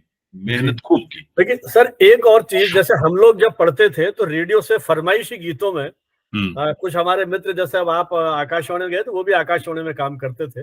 तो फरमाइशी जब गाने थे तो हमारा भी नाम बोल दिया करते थे। तो हम शहर में अपने आप को सेलिब्रिटी समझते थे कि लोग कहते थे यार कल तुम्हारा नाम रेडियो पर सुना। तो जब आपने अनाउंसमेंट शुरू किए तो वो जो आपकी मित्र मंडली थी हॉस्टलर में और वहीं, तो कहीं ऐसा लगा नहीं कि यार ये जो अपना मित्र है ये तो बड़ा हो गया है और उसकी रोज आवाज सुनते हैं? हालाँकि 82 में टेलीविज़न का विस्तार होना शुरू हो गया था, 84 तक तो। तो वो उस समय के कुछ ऐसे अनुभव हैं क्या आपके कि देखिए टेलीविजन तो सिर्फ इतना था कि हॉस्टल में एक सेट रखा होता था कॉमन हॉल में, जी और जी। कुछ एक दो चीजें किसी को देखनी होती थी जाती थी हॉस्टल में, या पढ़ने वाले कम्युनिटी के बीच में तो रेडियो ही रेडियो सबसे ही था। पॉपुलर मीडियम हाँ है। हाँ हाँ। और वो बहुत उपयोगी है न्यूज, जी करंट जी जी अफेयर्स और जी भी चीजें, जी और एंटरटेनमेंट के लिए भी। जी। लेकिन आपने एक बड़ी मजेदार बात आपने पूछी है।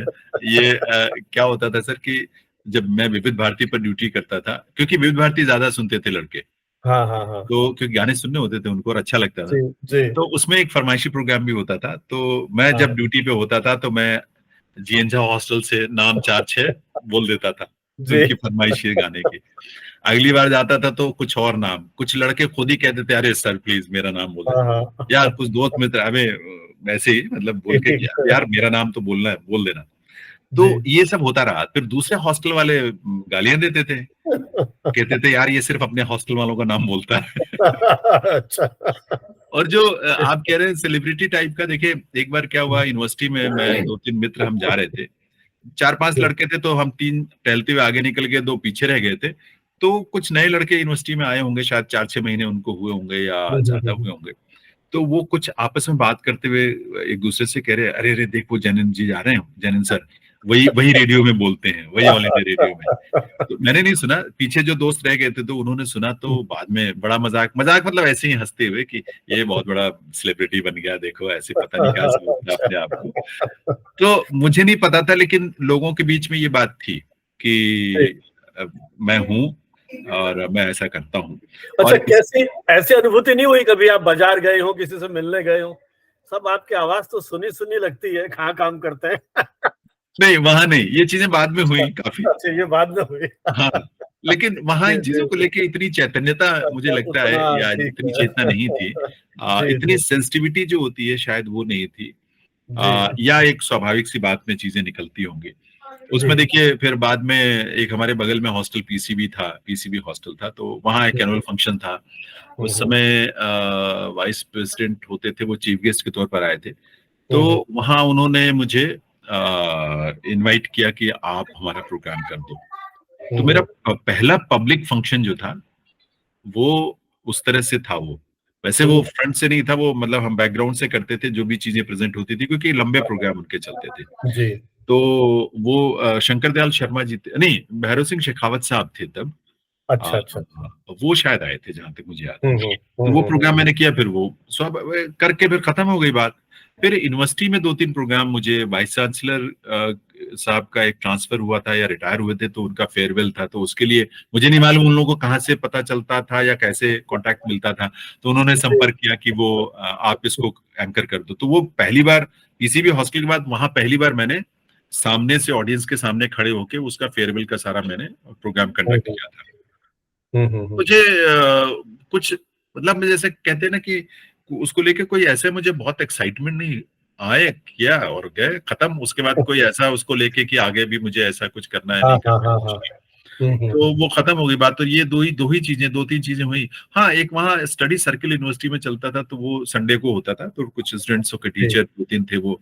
तो कुछ समय बाद वो मुझे हैंड ओवर कर दिया उन लोगों ने कि आप ही इसको कंडक्ट करो। वो मैं थोड़ा करता रहा, एक थोड़ा सा इंटरेक्शन का एक सिलसिला उससे बना।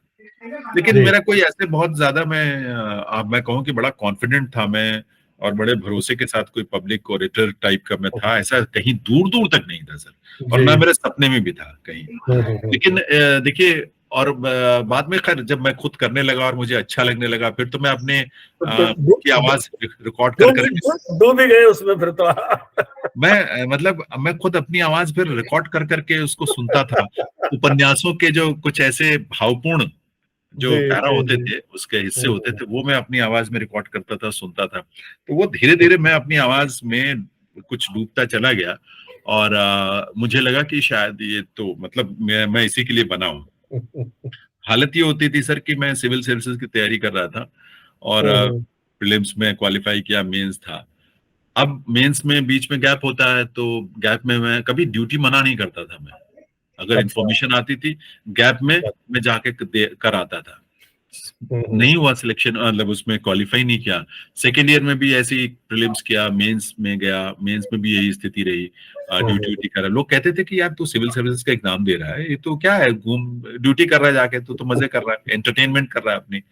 तो लेकिन मुझे लगता था मैं करना है मुझे, मैं छोड़ नहीं सकता उसको, तो मैं करता था। और तीसरी बार वो मतलब मैं जालंधर में था, और जालंधर कैसे पहुंचा ये बताऊंगा, लेकिन तीसरी बार वहां मतलब रेगुलर जॉब में ज्वाइन किया था, तो प्रीलिम्स का दे चुका था मैं, वहां पहुंच गया मैं। तो इलाहाबाद में था, तो वहां पर अनाउंसर की पोस्ट निकली इलाहाबाद स्टेशन के लिए, तो मैंने भी अप्लाई कर दिया उसमें। और पर अनफॉर्चुनेटली या फॉर्चुनेटली कह लीजिए कि उसमें मेरा नहीं हुआ। और उसके बाद ट्रांसमिशन एग्जीक्यूटिव की पोस्ट एक निकली थी, तो वो स्टाफ सिलेक्शन कमीशन से होता था, वो मैंने उसमें अप्लाई कर दिया था, और मेरा उसमें फाइनली हो गया। मतलब चूंकि और बहुत मतलब अच्छे ढंग से हुआ, कोई उसमें कहीं मुझे नहीं लगता कि मैंने बहुत, क्योंकि सिविल सर्विसेज वगैरह की तैयारी कर रहा था, तो जो रिटन एग्जाम था उसमें तो कुछ था ही नहीं। इंटरव्यू के लिए जब बुलाया जाना था, तो हमारे स्टाफ के जो आकाशवाणी के मेरे शुभचिंतक थे, करीबी मित्र थे, वो बहुत ज्यादा इंसिस्ट करते रहे मेरे से कि जो एक शोभनाथ संतप जी वहां पर डायरेक्टर हुआ करते थे, तो वो भी चूंकि उसमें थे, इंटरव्यू बोर्ड में बैठे थे, तो उनसे मिल लो, उनसे मिल लो। मैं टालता रहा, मैं मिला नहीं। और मेरे मन में जो बात थी वो ये थी कि मुझे अच्छी तरह जानते हैं कि मेरा काम कैसा है, मेरी परफॉर्मेंस कैसी है, तो अब इसमें मिलने में मुझे नहीं समझ में आता था कि अगर वो जानते हैं कि अच्छा काम करता हूं, तो उनको अपने आप ही कंसिडर करना चाहिए, और अगर नहीं है तो फिर कोई मिलने का भी फायदा नहीं है। तो मैं नहीं मिला कहने के बावजूद। तो इंटरव्यू हो गया। इंटरव्यू में मेरे से खेती बाड़ी के सवाल कुछ पूछे गए जो मैं नहीं बता पाया, कि 1 एकड़ में कितना गेहूं होता है, कितनी खाद डाली जाती है, ये सब चीजें नहीं बता पाया मैं। लेकिन संतप जी का चूंकि मुझे पता था कि उनका फिलॉसफी में बहुत रुचि है, तो मैं फिलॉसफी मेरा सब्जेक्ट भी रहा, और मैं बड़ी अच्छी तैयारी करके गया था, तो उसके बारे में जो भी पूछा गया तो मैं बता दिया उनका, जो भी उनके सवाल थे। खैर वो हो गया, और उन्होंने शायद बात की होगी बाद में कि भाई अच्छा करता है लड़का, ये है वो है, जो भी मुझे लगता है। तो सिलेक्शन हो गया। सिलेक्शन होने के बाद मैं अभी ज्वाइन नहीं किया था, तो मैं दिन वहाँ इलाहाबाद में ही रेडियो में एक दिन शाम की ड्यूटी थी। तो संतप जी की एक आदत थी कि ऑफिस छोड़ने से पहले वो अपने रूम से निकल के ड्यूटी रूम में आते थे, वहां से मिलजुल के फिर वहां से वो घर जाते थे। तो वहां आए तो बाई चांस मैं भी बैठा हुआ था ड्यूटी रूम में, तो बधाई बधाई दी, और फिर सबको सबके सामने उन्होंने एक बात कही कि देखिए ये लड़का मुझे जानता था अच्छी तरह, और ये मेरे से मिलके कह सकता था कि सर ये ऐसे ऐसे है, इंटरव्यू है मेरा, तो आप प्लीज हेल्प करिएगा। लेकिन इसने एक बार भी मेरे से मिलके ये बात नहीं कही। मुझे ये बात बहुत अच्छी लगी, और मुझे लगा कि इसको कॉन्फिडेंस है अपने ऊपर इतना। और मैंने बोला कि मैं इंटरव्यू में, वो लोग थोड़ा सा ये थे कि ये सवाल कुछ जवाब नहीं दे पाया, खेती बाड़ी का ये वो, तो मैंने उनको समझाया, मैंने कहा ब्रॉडकास्टिंग में इसको क्या करना है वो सब चीजें, ये अच्छा ब्रॉडकास्टर है, अच्छा अनाउंसर है, अच्छा परफॉर्मर है जिस फील्ड में ये जा रहा है, तो उसके हिसाब से तो मेरे हिसाब से बहुत सुटेबल है। और अल्टीमेटली वो सिलेक्शन भी हो गई। जी। तो तो हो गई। कैजुअल अनाउंसर कितने समय तक रहे आप? लगभग 4 साल के करीब रहा 4 था साल मैं। तक। हाँ।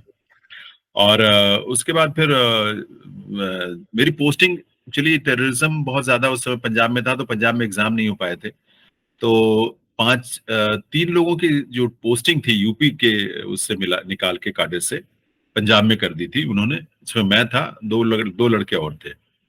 तो मैं फिर वहां ज्वाइन करने के लिए, लोगों ने कहा भी अरे पंजाब में टेररिज्म बड़ा खतरा है, ये है वो है, इस तरह की बहुत सारी चीजें थी।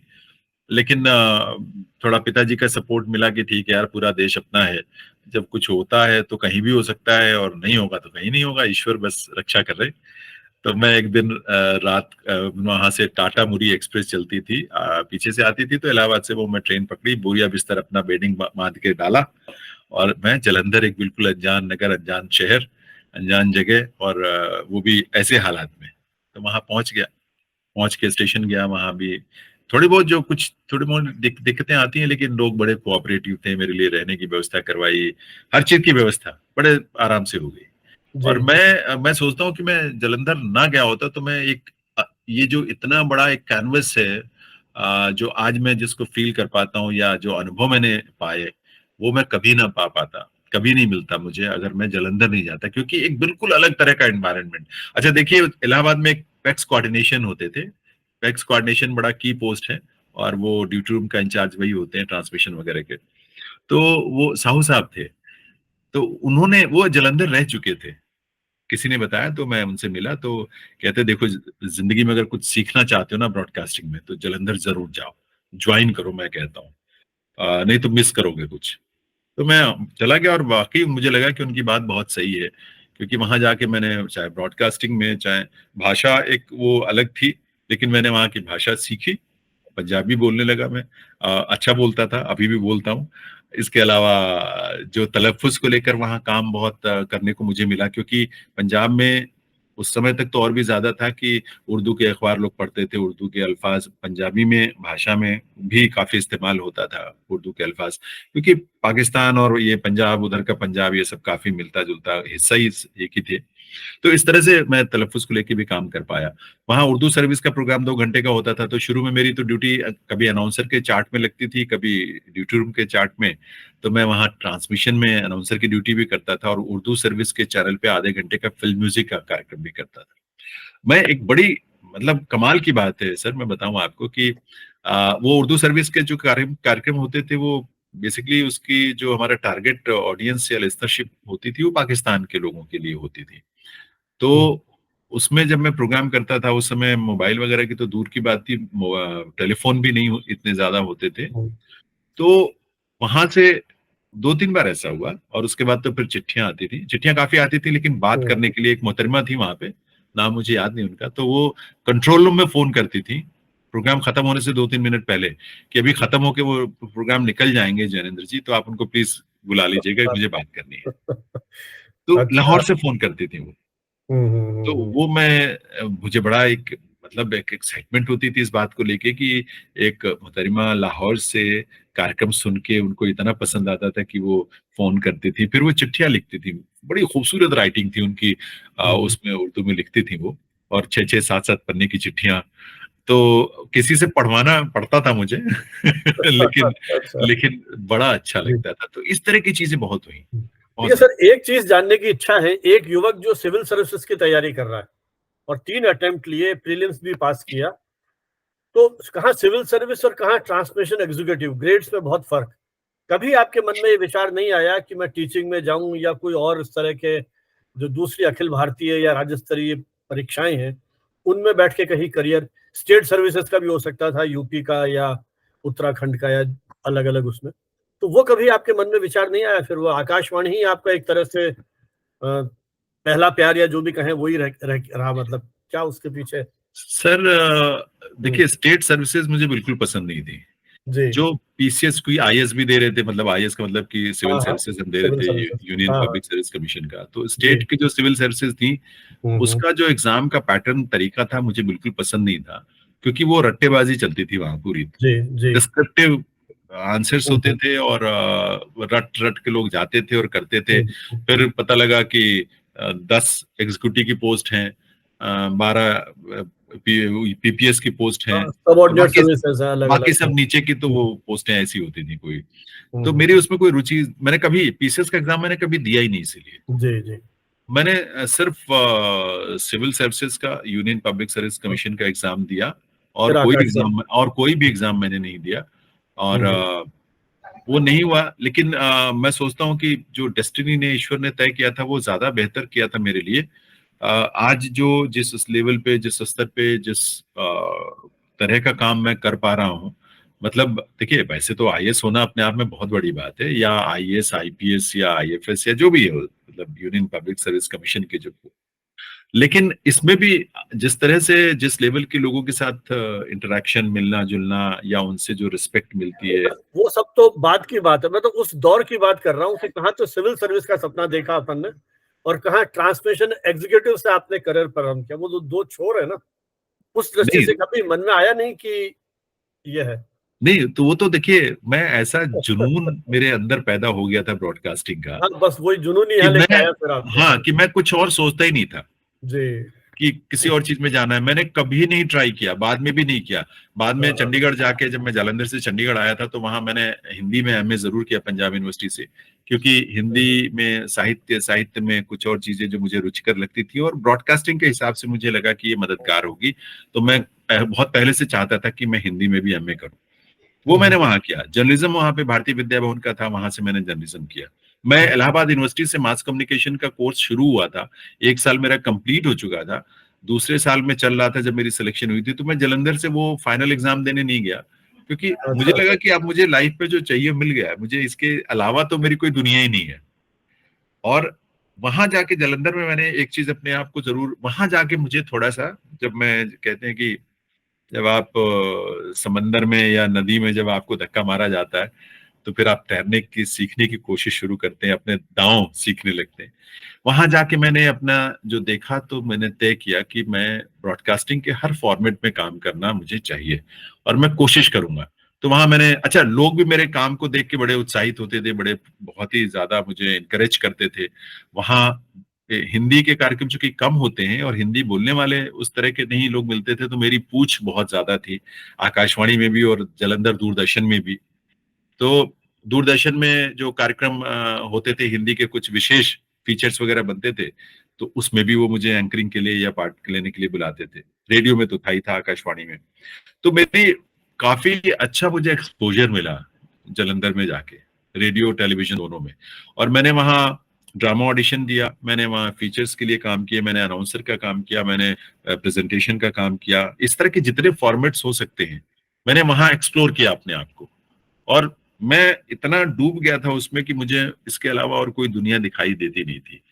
तो और अच्छा रहा, मैं बहुत संतुष्ट रहा। मुझे कभी भी ये रिग्रेट नहीं हुआ कि मैं थोड़ा और कोशिश करता तो मैं शायद सिविल सर्वेंट बन जाता, आईएएस में या एलाइड में ही कहीं हो जाता। ऐसा कभी मेरे मन में आया नहीं। तो फिर आपने जालंधर के आगे की यात्रा किस तरह से रही? फिर आप दिल्ली कैसे आना हुआ, और जो एक इतने व्यापक कैनवास पर काम करने का अवसर मिला आपको, थोड़ा सर, उसके बारे में जी। हाँ, जालंधर से मैं सर चंडीगढ़ मेरी ट्रांसफर हो गई थी। दरअसल ट्रांसफर भी कुछ उसका कारण भी टेररिज्म था, क्योंकि मैं आना नहीं चाहता था वैसे। लेकिन एक बार ट्रांसफर मेरी हुई, डायरेक्टर ने की, क्योंकि कुछ थ्रेट्स वगैरह आ रहे थे कॉन्टिन्यूअस। तो डायरेक्टर साहब ने, मेरे बहुत मानते थे वो, उनका उनका बेटा वो इलाहाबाद में मेरे साथ ही पढ़ते थे और मेरे से 1 साल सीनियर थे।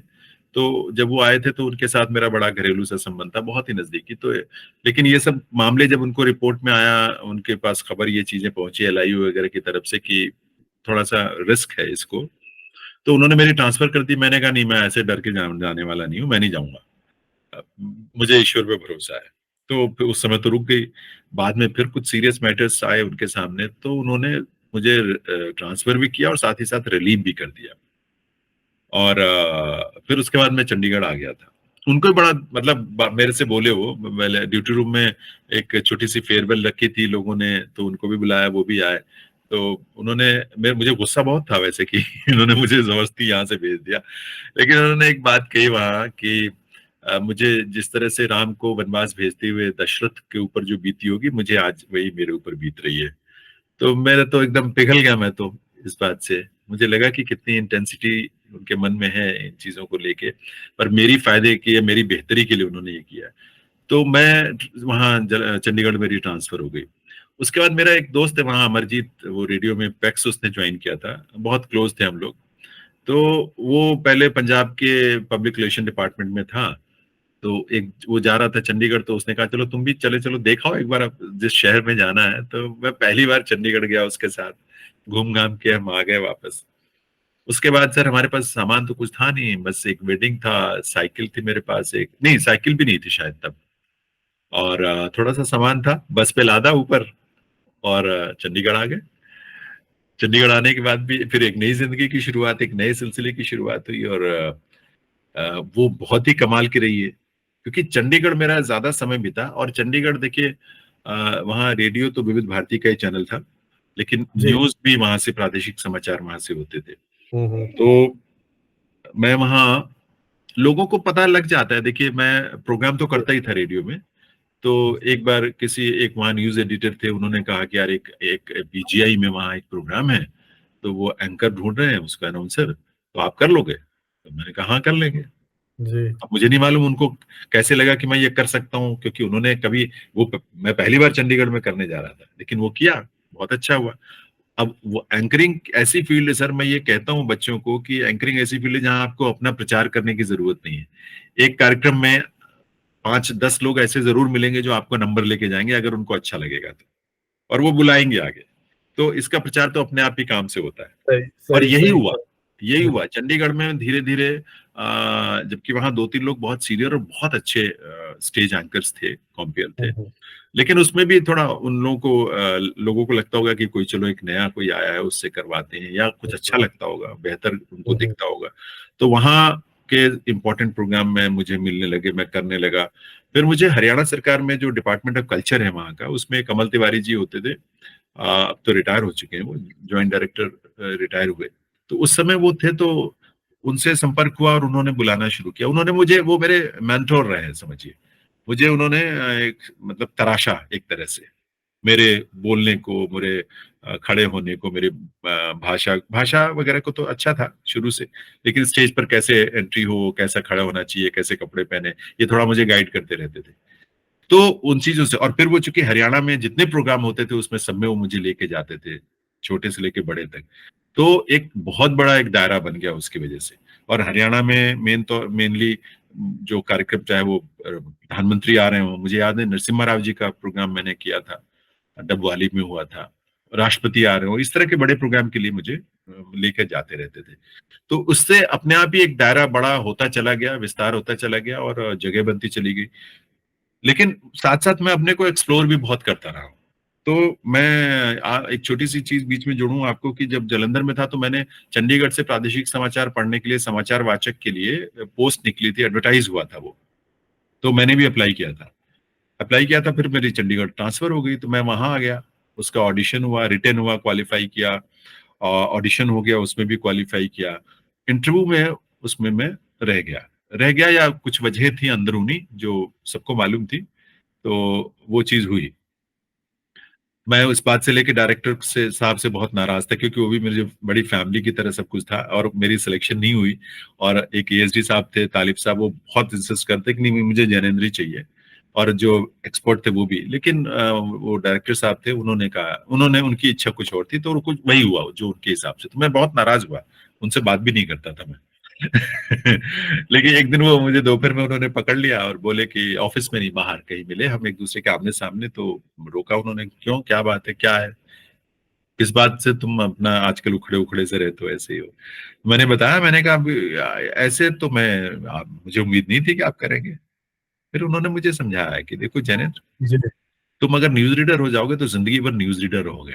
अभी तुम ट्रांसमिशन एग्जीक्यूटिव हो, तुम प्रोग्राम एग्जीक्यूटिव बनोगे, एएसडी बनोगे, एसडी डायरेक्टर बनोगे, डीडीजी, एडीजी और डीजी तक का ये चैनल है, तो इसमें स्कोप है। और आप ट्रैक्स पैक्स या किसी भी पोस्ट पे रहते हुए, जब एडमिनिस्ट्रेटिव में और प्रोग्राम एडमिनिस्ट्रेशन में रहते हो, आप कोई भी प्रोग्राम कर सकते हो, कुछ भी प्रेजेंटेशन कर सकते हो, कोई क्रिएट कर सकते हो, जो अनाउंसर या न्यूज रीडर रहते हुए संभव नहीं है ना। वो तो ये एक तो आप तरह की, सही कह रहे हैं। आकाशवाणी के कितने समाचार वाचक हैं जो रिटायर हो गए बिना कुछ, और एक से एक लोकप्रिय समाचार वाचक थे उस हाँ, दौर के वो।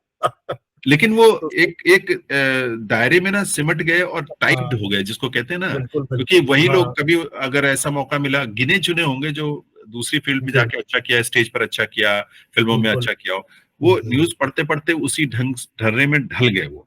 जी। तो ये मैंने सोचा कि मैं ये कभी नहीं होने दूंगा अपने साथ, कि मैं चाहे अनाउंसर की तरह का ढर्रे में ढल जाऊं या न्यूज रीडर हम्म, का। और हम्म, न्यूज पढ़ने की मेरी ख्वाहिश एक्सप्लोर करने तक की रही, तो मैं दोबारा कैजुअल अनाउंसर बना, और मैंने 6-7 साल प्रादेशिक समाचार चंडीगढ़ से पढ़ा मैंने, अपनी ड्यूटी के अलावा, क्योंकि मुझे ये बोला गया कि भाई आप ड्यूटी तो आपको करनी पड़ेगी अपनी, समाचार पढ़ने के लिए आप अलग से पढ़ो, हमें कोई एतराज नहीं है। तो मैं ये भी करता था, वो भी करता था, ये चीजें मैंने सिर्फ सीखने के लिए की।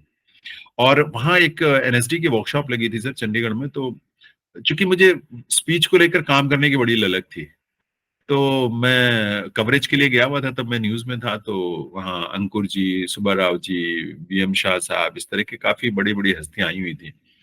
तो मैंने जब पूछा, बातचीत सुनी, उनकी रिकॉर्डिंग की मैंने, तो उसमें से एक सुब्बा राव जी थे या अंकुर जी, उन लोगों ने भी कहा कि भाई आपकी वाणी और आपकी स्पीच जो है वो थिएटर में बहुत मैटर करती है, हम ये नहीं चाहते कि आप आकाशवाणी के अनाउंसरों की तरह जो फ्लैट बोलते हैं, एक ही ठर्रे पर एक ही तरह का, वो चीजें थिएटर वाले को बिल्कुल नहीं, उसको वो पॉसिबल है, वो करेगा तो वो नहीं अच्छा थिएटर एक्टर बन पाएगा।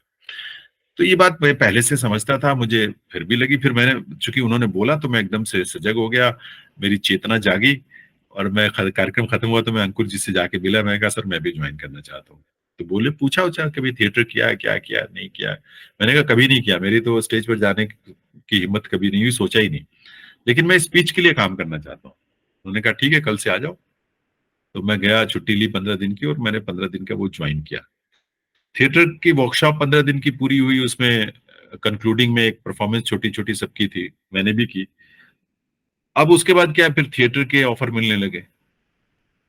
जो जिन लोगों ने वर्कशॉप करवाई थी वही लोग अगला नाटक उसमें। अब वहाँ वीरेंद्र मेहदीरत्ता जी एक हुआ करते थे, बहुत प्रतिष्ठित साहित्यकार, और वो हेड ऑफ द डिपार्टमेंट भी थे हिंदी के, बहुत नाम था उनका। और एक अभिनेत ग्रुप था जो लोगों ने स्थापित किया था, तो उसके थे। तो उन्होंने बुलाया कि ये रीडिंग करनी है। चले गए रीडिंग करने, पता लगा पहले रीडिंग की जाती है, फिर उसके बाद नाटक फ्लोर पे आता है, तो वो सब, तो वो सिलसिला शुरू हो गया। फिर और ग्रुप वाले बुलाने लगे। अब ये देखिए थिएटर में करना शुरू हो गया, तो साल में 2-3 प्लेस करने लगा वहां। उसके बाद कुछ सीरियल के लिए ऑफर आ गए, तो सीरियल करने लगा, इस तरह की तो चीजें। पहला पहला नाटक कौन सा था आपका, ध्यान आ रहा है?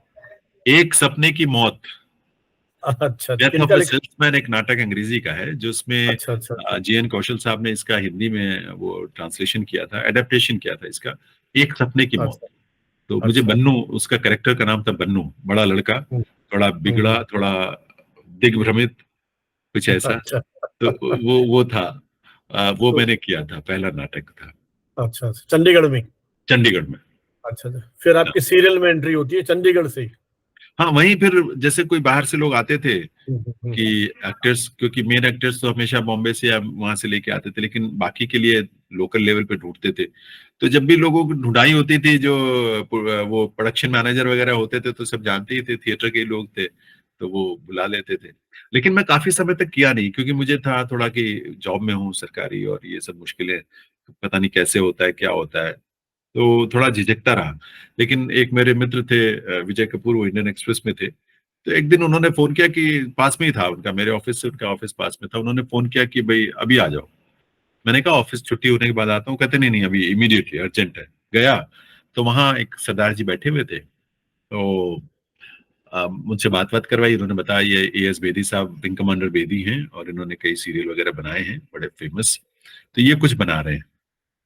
तो उसके लिए उन्होंने, तो मेरे तो मुझे मौका ही नहीं मिला कि मैं सोचूं कि करूं कि ना करूं।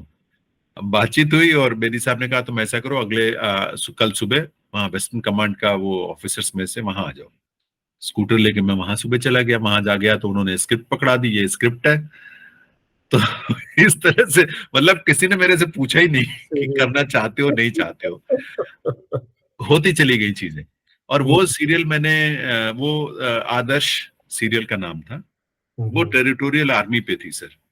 और उसमें यशपाल शर्मा, जो आज बहुत प्रतिष्ठित एक्टर है बॉलीवुड में, और हरियाणवी फिल्मों में भी बहुत अभी अच्छे कुछ उन्होंने फिल्में बनाई हैं, बहुत बड़ा नाम है। तो यशपाल एनएसडी से कंप्लीट करके आए थे, तो यशपाल उसमें लीड रोल में थे। उनके बॉस की भूमिका थी, एक जो सेकेंड लीड थी वो मैं था। तो वो सीरियल में पता नहीं, मुझे तो मालूम नहीं, मुझे एक्टिंग तो आती नहीं थी, लेकिन बेदी कर साहब को लिया। उनका बेटा उनको असिस्ट कर रहा था, या जो उनकी टीम थी उनको बहुत पसंद आई। कुछ उसमें सीन्स थे जो उनको कहते यार वो तुमने एक्सप्रेशन बहुत कमाल का दिया था। अच्छा। तो अब वो उसके बाद फिर एक टेलीफिल्म थी, बेदी साहब बना रहे थे आसरा के नाम से, तो उसमें मुझे लीड रोल में उन्होंने लिया।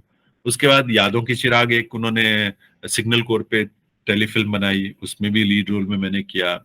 बाद में एक रक्षक पासमा उसका उर्दू में नाम था, वो एक कारगिल वॉर पे बनाई थी उन्होंने, उसमें भी मैंने लीड रोल किया। तो इस तरह से उनके साथ तो बहुत काम किया, और भी कुछ अलग हटके भी दूसरे ये प्रोड्यूसर। सब मैनेज कैसे किया आपने? ऑफिस, सीरियल, थिएटर, एंकरिंग, ये इतने सारे जो डायमेंशंस थे, तो भी मतलब ये सब, हाँ, छुट्टी लेनी पड़ी ऑफिस से या हाँ, सुबह शाम? नहीं जी छुट्टी तो लेनी ही होती थी, छुट्टी के बिना तो नहीं हो सकता था। लेकिन जी। मैं कभी मेहनत से तो कभी भागा नहीं, और कभी सोचा भी नहीं कि मैं बहुत मेहनत कर रहा हूँ, बस जी, सामने जो है उसको करता चला गया। जी। और छुट्टी तो जाहिर सी बात है लेके काम किया, क्योंकि अपना काम ऑफिस का काम दोनों साथ साथ नहीं चल सकता। तो और तब थोड़ा सा ये भी होता था कि शिफ्ट में ड्यूटी होती थी, तो ये लिबर्टी हो जाती थी कि आप शिफ्ट की ठीक है। ड्यूटी के बाद थोड़ा फ्री हो गए, हुँ, हुँ, या हुँ, छुट्टी ली तो आपको थोड़ा ज्यादा मिल जाता था बीच में गैप। तो इस तरह जी। से मैनेज हुआ। लेकिन बाद में सर जब डेली सोप शुरू हुए, हुँ, हुँ। कि पता लगा पूरे महीने चलना है, तो अब उसके लिए जब वो इंसिस्ट करने लगे कि आपको 24-25 दिन की शूटिंग के लिए आपकी जरूरत होगी, तो फिर वो मेरे लिए मुश्किल हो गया। हुँ, और हुँ। फिर मैंने उधर से अपने को, और मेरा एंकरिंग का काम बहुत अच्छा चल रहा था, मुझे बहुत मजा आता था उसमें। हुँ, हुँ, हुँ, हुँ, स्पॉन्टेनियस होता था, लोग तुरंत जो भी था, बड़े भले छोटे दायरे में था, लेकिन मुझे बड़ा मजा आता था। हुँ, तो हुँ, मैंने, जब ये समय आया कि अब मुझे चुनना पड़ेगा, तो मैंने वो छोड़ के इसको ही चुना। देखिए हुँ, उसमें एक और भी दुविधा थी कि मुझे तो बेदी साहब चूंकि यश चोपड़ा जी के बड़े नजदीकी रहे, हुँ, हुँ, सिलसिला फिल्म की प्रोडक्शन में बहुत इनका कंट्रीब्यूशन था, तो हुँ, उन्होंने हुँ, मुझे कहा, बल्कि बेदी साहब ने बहुत इंसिस्ट करते थे कि तेरी आवाज अच्छी है, और आवाज अच्छी जिन एक्टर्स की होती है वहां पे उनकी डिमांड है, हुँ, हुँ, हुँ, तो हुँ। और भाषा भी अच्छी है तेरी, तो तू जा जी, बॉम्बे। जी। मैं हुँ, टरका, हुँ, नहीं जाना नहीं जाना। फिर उन्होंने एक चिट्ठी भी लिख के दी मुझे यश चोपड़ा के जी के लिए, कि हुँ, जाके हुँ, मिलना उनको और ये बात करना। मैं इस काम को कभी पसंद नहीं करता था कि मैं किसी की सिफारिश लेके जाऊं, तो मैं हुँ। बॉम्बे जाके अपने एक मित्र को मैंने दे दिया कि इसको ना वो कर देना, स्पीड पोस्ट कर देना मैंने कहा ये नहीं होगा मेरे से। तो बाद में वीरज़ारा की शूटिंग हो रही थी रोपड़ में, गांव में, तो वहां यश चोपड़ा जी आए हुए थे, तो बेदी साहब मेरे पास किसी काम से आए थे, तो उन्होंने जब सुना तो कहते हैं चलते हैं, मिल के आते हैं। मैंने कहा चलिए, तो गाड़ी लेके मैंने गया। तो वहां जब जाते ही थोड़ी देर बैठे बैठे जब अपना सीन खत्म करके आए चोपड़ा साहब, तो उन्होंने ऐसी बात होते होते फिर बोले, यार एक एक चिट्ठी तुमने भेजी थी, स्पीड पोस्ट आई थी, तुमने किसी लड़के के बारे में लिखा था, वो लड़का तो आया नहीं कभी। तो उन्होंने कहा ये नालायक लड़का यही है जिसके साथ में आया हूँ। तो फिर उन्होंने मेरे को देखा बोला भी कि ये जी। अशोक आदित्य भी थे, उसके उनके साथ ही थे, असिस्ट कर रहे अच्छा, थे, अच्छा, तो अच्छा। उन्होंने बोला भी कि यार क्यों नहीं आए, तुम आओ, अब आना तो मिलना। पर मुझे ये लगता था कि ये तो सभी कहते हैं, अब इसमें क्या, कहाँ ठीक है। याद कहाँ रहता है किसको कि वो कौन कहाँ दुनिया है। दूसरी है, दुनिया वो वाली है। बिल्कुल। तो वो मैं उसमें रम नहीं पाता, ऐसा मुझे लगता था। हुँ, हुँ, हुँ। तो सर इलाहाबाद से ब्रॉडकास्टर का जन्म होता है आपके व्यक्तित्व में एक तरह से। बिल्कुल। जालंधर में आपने परिपक्व किया और फिर चंडीगढ़ में तो मुझे लगता है बहुत सारे रास्ते खुलते चले गए, है ना? नहीं, तो बिल्कुल सच बात है ना? हाँ, तो फिर आप दिल्ली भी आए, फिर आपने दिल्ली में भी बहुत काम किया, नेशनल जो हमारे ये जो डे हैं, उनको आपने एंकर किया, फिर जैसा आपने कहा प्राइम मिनिस्टर, प्रेसिडेंट और वो बहुत लंबी सूची है, बिल्कुल। स्पोर्ट्स और विदेश यात्राएँ सब कुछ रहा। तो आज जीवन के इस मोड़ पे देखें तो सबसे अधिक एन्जॉय आपने अपना कौन-सा रूट किया? मैंने ब्रॉडकास्टर, एंकर जी, एक्टर जी। अ, मुझे एंकरिंग मुझे सबसे ज्यादा अच्छी लगती है, लेकिन अच्छा। ब्रॉडकास्टिंग को भी मैं बहुत पसंद करता हूँ। ब्रॉडकास्टिंग में बहुत थोड़ा अलग, जो शांत स्वभाव के या कूल एंड काम हुँ, ठहराव वाली हुँ, चीजें, मैं हुँ, वो जो दूसरे तरह के स्टाइल वाले कार्यक्रम जो आजकल होते हैं उनसे हुँ, अलग हुँ, हटके। हुँ, और मैं हुँ, आपको बताऊं कि मेरा ये अपना अनुभव है कि बहुत ज्यादा लोग उसको पसंद भी करते हैं, क्योंकि कुछ ऐसे मोमेंट होते हैं, और रेडियो कोई सुनता है तो उसको लगता है कि अगर आप ठहराव के साथ शांत भाव से, पता लगा सुनते सुनते आपकी आंखें बंद हों और कान खुले हों और आप सुन रहे हैं और एक दुनिया में कहीं घूम रहे हैं हुँ, अपनी हुँ, कल्पनाओं में, तो वहां तक लेकर जाने का जो ये सिलसिला बनता था, वो हुँ, देखिए हुँ। हल्ला गुल्ला करने वाले कार्यक्रमों में नहीं हो सकता। आप जी, मतलब जी। जोश के साथ चिल्ला के या कुछ उल्टी सीधी बातें करके उसमें नहीं। मेरा वो जॉनर जो ब्रॉडकास्टिंग का रहा, मेरा वो रहा। हाँ, हुँ, दूसरी हुँ, तरफ जो मैं कमेंट्री, लाइव कमेंट्री करता हूँ, तो उसमें स्पोर्ट्स की होगी तो उसके हिसाब से होगी, हुँ, और हुँ, रिपब्लिक डे की होगी तो उसके हिसाब से होगी, या किसी और इवेंट की हो रही हो तो उसके हिसाब से। वो एक हुँ, अलग हुँ, चीज है कि उसका मूड क्या है, इवेंट उसका ओकेजन क्या है। हुँ, हुँ, हुँ, हुँ, लेकिन ब्रॉडकास्टिंग में मेरे लिए सुकून जो है वो सबसे हुँ, इम्पोर्टेंट चीज है, और लोग उसको बहुत चाहते हैं, ढूंढते हैं, हुँ, जो आजकल जी। कम मिलता है। हुँ। सर आपने आकाशवाणी के और अलग-अलग क्षेत्रों में जिस तरह से जिया है, तो मैंने देखा है पिछले दिनों में, पिछले वर्षों में आकाशवाणी के बहुत सारे ऐसे ब्रॉडकास्टर्स हैं, हम्म। जिन्होंने अपने अनुभवों पर केंद्रित पुस्तक लिखी है। जैसे जसदेव सिंह जी, वो भी बहुत अच्छे कमेंटेटर एंक वो रहे, उनकी भी एक पुस्तक आई, मैं जसदेव सिंह बोल रहा हूँ। इसी तरह से मुरली मनोहर मंजुल जी, उनकी पुस्तक आई, तो ऐसे लिखने वाले बहुत हैं। कभी आपके मन में ये विचार आया, जैसा आपने कहा भाषा बहुत अच्छी, अभिव्यक्ति बहुत अच्छी है आपकी और चीजों को आपने अंडरस्टैंड भी किया है, तो कभी आने वाली पीढ़ियों के लिए या अपने उन संस्मरणों पर केंद्रित कोई पुस्तकें या इस तरह के लेख वगैरह लिखने में कोई रुचि रही या प्रकाशित हुए हैं आपके? सर, जब आप जैसे गुणीजन ये कहते हैं तो मेरा मेरे मन में ये सवाल उठता है कि मुझे लिखना चाहिए, क्यों नहीं लिखा मैंने। जी जी। और मन भी करता है वैसे। हम्म। लेकिन जो जिस तरह से अब देखिए, मैं जो एक नियमित सेवा है आकाशवाणी से, उससे तो मैं निवृत्त हो चुका हूँ, लेकिन हाँ। फिर भी अभी कुछ चीजें हैं जिनसे जुड़ा हुआ हूँ। हम्म। और लेकिन एंकरिंग का जो मेरा काम है, क्योंकि हम्म। पिछले कई सालों से दिल्ली में खासतौर पर रहते हुए हम्म। राष्ट्रीय स्तर के जो कार्यक्रम है, चाहे वो मतलब राष्ट्रपति जी के हों, प्रधानमंत्री जी के हों, या उस लेवल के हम्म। कार्यक्रम है, हम्म। वो लगातार चलते रहते हैं और बहुत ज्यादा व्यस्तता रहती है उनको लेकर। और आप एक कार्यक्रम के पीछे जितनी जद्दोजहद, जितनी मेहनत, जितनी हम्म। माथापच्ची होती है, वो बहुत समय ले लेता है। और उसके बीच में कुछ और सोचना संभव नहीं हो पाता, बिल्कुल भी नहीं हो पाता। अ, कुछ भी नहीं सोच पाता हूँ मैं। जब जब मेरा वो आप कह सकते हैं कि मछली की आंख पर मेरी नजर रहती है, सिर्फ एक आदत सी है। तो इसलिए मैंने कभी इस तरह का किया नहीं, कोशिश नहीं कर पाया, क्योंकि उसके लिए बहुत समय चाहिए, दिमागी रूप से आपको स्थिरता चाहिए, चीजों को लेके, कंटेंट को लेके आपको पूरा एक डिजाइन, उसकी प्रेजेंटेशन, वो चीजें। मेरा एक सर एक आदत है, कमी कहें या अच्छाई कहें, जो भी है, कि मेरा ये रहता है कि मैं जो करूं वो हम्म। बेस्ट करूं। जी। तो जहां मुझे लगता है कि ये मैं नहीं बेस्ट कर पाऊंगा, तो उसमें एक झिझकता हूं मैं उसको करने में। और मुझे मालूम है कि अभी जो मैं कर रहा हूँ ये बहुत मैं अच्छा कर रहा हूँ, लेकिन अभी लिखने वाली जब, क्योंकि मैं उसमें टाइम नहीं दे पाऊंगा ज्यादा। जी जी। ये मुझे मालूम है, ये कमी है, लिखना चाहिए। लेकिन एक चीज और भी है, मुझे लगता है आप ये बातचीत कर रहे हैं, आप तो इस माध्यम से भी तो बातें पहुंचेंगी। चीजें रिकॉर्ड हो ही रही हैं आज। हाँ हाँ। सर एक चीज और बताएं, जैसे आपने अब एंकरिंग में पूरी तरह से आप डूब गए हैं, इन्वॉल्व हो गए हैं और तरह तरह की एंकरिंग करते हैं, तो क्या जो मतलब थोड़ा बहुत एंकरिंग मैंने भी की है यूनिवर्सिटी लाइफ में, तो जैसे मेरी आदत थी कि जो कुछ पढ़ते हैं या कोई ऐसी चीज मिल जाए उनको मैं नोट कर लेता था, या वो अखबार में छपा है तो क्लिपिंग काट के रख ली, या आजकल है तो उसको डिजिटल फॉर्म में रख लिया। तो क्या इस तरह की भी आपकी कोई हैबिट्स या है, ताकि नए लोगों को इससे प्रेरणा मिले कि कोई ऐसे विषय जो आपके इंटरेस्ट के हैं उनकी आपको रेफरेंस फाइल वगैरह बनाते हैं, या इस तरह की कुछ प्रवृत्ति है? सर, मतलब। एक समय खासतौर पे चंडीगढ़ में रहते हुए वहां पे म्यूजिकल नाइट्स बहुत होती थी। जी। और रफी साहब को लेकर एक सोसाइटी थी, वो लोग हर साल बहुत बड़ा कार्यक्रम करते थे। उसमें राजेंद्र कुमार जी, नौशाद साहब, रवि जी, आनंद साहब, म्यूजिक डायरेक्टर जो कल्याण जी आनंद जी के थे, इस तरह के जो फिल्मी दुनिया की बहुत बड़ी बड़ी हस्तियां आती थी। और वो कार्यक्रम, उस तरह के कार्यक्रम वहाँ काफी होते थे, तो मैं करता था वो। उसके लिए मैंने बहुत मटेरियल लगातार विविध भारती के कार्यक्रमों को सुन के नोट करना, और जहां से भी पेपर में कटिंग, मैगजीन से लेके सब जगह से लेके कंपाइल करता था। वो फेज था मेरा उस समय का। आज का जो फेज है, अब चूंकि कार्यक्रम, आप ये समझे कि इतनी तरह के कार्यक्रम होते हैं कि उन सब के बारे में लगातार मैटर इकट्ठा करते रह पाना संभव नहीं हो पाता। तो इस समय मैं आवश्यकता के हिसाब से जब जैसा होता है वैसा मैं करता हूँ। लेकिन एक चीज मैं जरूर ध्यान रखता हूँ, मान लीजिए, क्योंकि सरकार के कार्यक्रम ज्यादा करता हूँ मैं, भारत सरकार के और कुछ राज्य सरकारों के। तो भारत सरकार के जो भी मेजर फीट्स हैं या पॉलिसीज हैं, प्रोग्राम्स हैं, अब वो चूंकि पढ़ते लगातार रहते कर ही रहा हूँ तो मैं पढ़ता भी रहता हूँ। हैं। बिल्कुल बिल्कुल। फिर मैं फॉलो भी करता रहता हूँ कुछ हम्म। ऐसे जो हस्तियां हैं जो मैटर करती हैं। तो उसके हिसाब से अपडेट्स मेरे तक पहुंचती रहती है, कुछ डेटा पहुंचते रहते हैं, वो मैं कंपाइल कर लेता हूँ, वो काम आता है।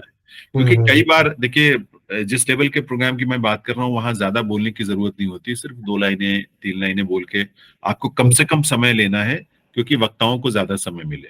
तो आपको ज्यादा लंबी कहानी बताने की जरूरत नहीं। लेकिन होता क्या है कि जो मुख्य कार्यक्रम शुरू होने से पहले समय होता है, या कई बार, अब एक कार्यक्रम जो गाजियाबाद में हुआ था जिसमें रैपिड रेल ट्रांसपोर्ट का उद्घाटन था, साहिबाबाद में प्रधानमंत्री जी आ रहे थे, तो मुझे बाद में पता चला कि वो स्टेज पर सीधे नहीं आएंगे, वो ऑडियंस के बीच में, स्टेज के दूसरे अपोजिट साइड से ऑडियंस के बीच में एंटर करते हुए वहां तक, स्टेज तक आएंगे। अब अब देखिए, प्रधानमंत्री जी चूंकि अब गाड़ी में सवार होकर वहां पांडाल में एंटर कर चुके हैं, अब वो सन्नाटा अच्छा नहीं लगता, पर फालतू ऐसी बातें भी बोलना अच्छा नहीं लगता जो मतलब बेतुकी हो, या बिल्कुल। जो संदर्भ के हिसाब से अनुकूल ना हो। तो ऐसी चीजों को, ऐसे अवसरों पे ये बहुत काम आता है कि मूड आप बनाए रखें, उसका टेम्पो बनाए रखें, जोश लोगों में है, उसके हिसाब से उनको मोटिवेशन भी मिलती रहे, और कंटेंट भी ऐसा हो जो सुनने में लोगों को जानकारी वाला भी लगे, लेकिन रिपीटेटिव ना हो कि बार बार कुछ चीजें दोहराए जा रहे हैं आप। लेकिन जोश में आप खुद होश न खोएं, ये बात भी बहुत जरूरी है। एक उस कार्यक्रम में ही मैं बताऊं, एक भारत सरकार के बड़े मंत्री भी थे वहां पर, काफी बड़े मंत्री हैं। तो उन्होंने मेरे को आके बोला कान में, जब मैं बोल रहा था, खूब जोश के साथ चल रहा था, तो धीरे से बोला कान में कि आप, जैसे प्रधानमंत्री जी जहां जाते हैं तो वहां लोग नारे वारे भी लगाते हैं, मोदी मोदी, जोश के साथ। तो मेरे को बोले कि आप जरा मोदी मोदी के नारे लगवा दो।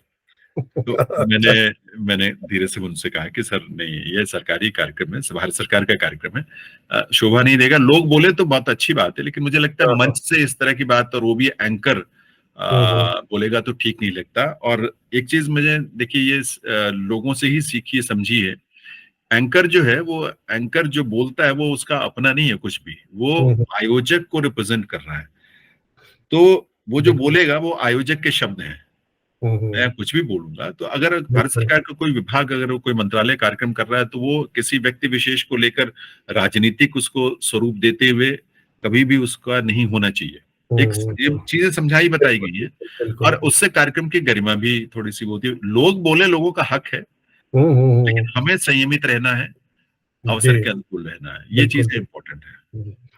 सर, एक और बात पूछना चाहूंगा, जैसे आपने कहा कि शुरू में आपका कोई ध्यान नहीं था उच्चारण और इन सबको लेकर के, लेकिन धीरे धीरे जब आपको एक इस तरह का अनुशासन आपने विकसित किया, तो उसके लिए किस तरह से तैयारी की? क्योंकि मैं शिक्षक होने के नाते अक्सर देखता हूं कि आज की जो पीढ़ी आ रही है, उनके साथ बहुत बड़ी समस्या है, स और श का फर्क नहीं पता, विश्वविद्यालय या विश्वविद्यालय, इसका फर्क नहीं पता, फिल्म, क्योंकि ये देश तो विविध भाषी और अलग अलग अंचल हैं, तो उसका भी उन पर प्रभाव रहता है। तो कैसे आपने अपने आप को तैयार किया, और जो नई पीढ़ी आ रही है वो किस तरह से तैयार करें? देखिए, एक सबसे जरूरी चीज भाषा को लेकर ये है सर कि पढ़ने की आदत डालना बहुत जरूरी है। और पढ़ने में आप अलग अलग तरह की चीजें पढ़ें, जैसे समाचार पत्र भी पढ़ें, उसमें जैसे लेख भी पढ़ें, लेकिन जो रचनात्मक साहित्य है, सृजनात्मक साहित्य है जो, वो भी जरूर पढ़ें आप। क्रिएटिव जो राइटिंग्स है, उपन्यास है, कविताएं हैं, क्योंकि वहां की भावाभिव्यक्ति और संवेदनाएं, उसकी अभिव्यक्ति वो अलग तरह की है, और वो बहुत उसमें जोड़ती हैं चीजें। लेकिन साथ ही साथ जो समाचार पत्र या उनके आर्टिकल्स, वो सब पढ़ने से आपको सरकारी तंत्र में जब आप काम कर रहे होते हैं और कुछ चीजों को या शब्दावलियां उसमें से मिल जाती हैं आपको, ब्रॉडकास्टिंग में भी इस तरह की चीजें होती हैं, तो हर तरह की पढ़ाई आपको ध्यान में ज्यादा से ज्यादा कोशिश करनी चाहिए। दूसरा, उच्चारण को लेकर देखिए, एक सजगता अगर रहती है तो वो सुधर जाती हैं चीजें, ऐसा नहीं है। कुछ जो स्थानीय प्रभाव होते हैं बोल चाल में, वो थोड़ा मुश्किल होता है उसको सुधार कर पाना, लेकिन फिर भी काफी हद तक कर सकते हैं। मेरी खुशकिस्मती ये रही है कि मैं भी बिलोंग तो या किसी न किसी एक जगह से जुड़ा हूँ, लेकिन मेरे ऊपर शुरू से कोई इस तरह का प्रभाव नहीं रहा मेरी भाषा पर। तो एक तो बहुत बड़ा प्लस पॉइंट था कि कोई ये नहीं कह सकता था कि मेरी भाषा को, बोली को सुनकर कि ये यूपी से हैं या पंजाब से हैं या कहाँ से हैं। लेकिन दूसरा, मैंने जब उच्चारण को लेकर, जैसे मैं जब जालंधर गया तो वहां और ज्यादा मैंने लोगों से पूछ पूछ के, कोई गजल है उसमें, कोई शेर में कोई अल्फाज ऐसे हैं उर्दू के, तो इसका कैसे बोलते हैं, उसका मायने क्या है, तो इस तरह से चीजें सीखी। जब चंडीगढ़ में आया 1-1.25 साल बाद, तो मैंने वहां, पंजाब भाषा विभाग जो है वो शाम को क्लासेस चलाते थे उर्दू की, तो वो मैंने ज्वाइन किया, और मैंने पूरा 1 साल जो है वहां उर्दू की क्लासेस अटेंड की। वो सर्टिफिकेट कोर्स मैंने किया साल भर का, तो वो भी बहुत मददगार रहा। फिर मैं पूछने से कभी झिझकता नहीं, क्योंकि गलत बोलने से अच्छा है कि पूछ ले किसी से। और जहां भी शक हो या संशय हो, या तो अगर आप संभव है तो पूछ के बोले, नहीं तो उसको छोड़ के कोई उसका विकल्प ढूंढ लें, जी, पर गलत ना बोले, ये बात बहुत जरूरी है। सर, अभी तो खैर आपने स्वयं ने जितना काम किया है, तो आपने जो किया है वो अपने आप में एक मानक के रूप में है, चाहे वो एंकरिंग का क्षेत्र हो, चाहे वो प्रसारण का। लेकिन जब शुरू के दौर में, जैसा आपने कहा कि पूछते थे, जानकारी प्राप्त करते थे, तो उस दौर के कोई ऐसे ब्रॉडकास्टर या एंकर्स हैं जिनका कहीं आपको ऐसा लगा हो कि मैं इनकी तरह से बनूं, या उनकी उस शैली का आप पे प्रभाव पड़ा हो, या आपने अपना स्वतंत्र एक तरह से रूप विकसित करने पर ज्यादा ध्यान दिया?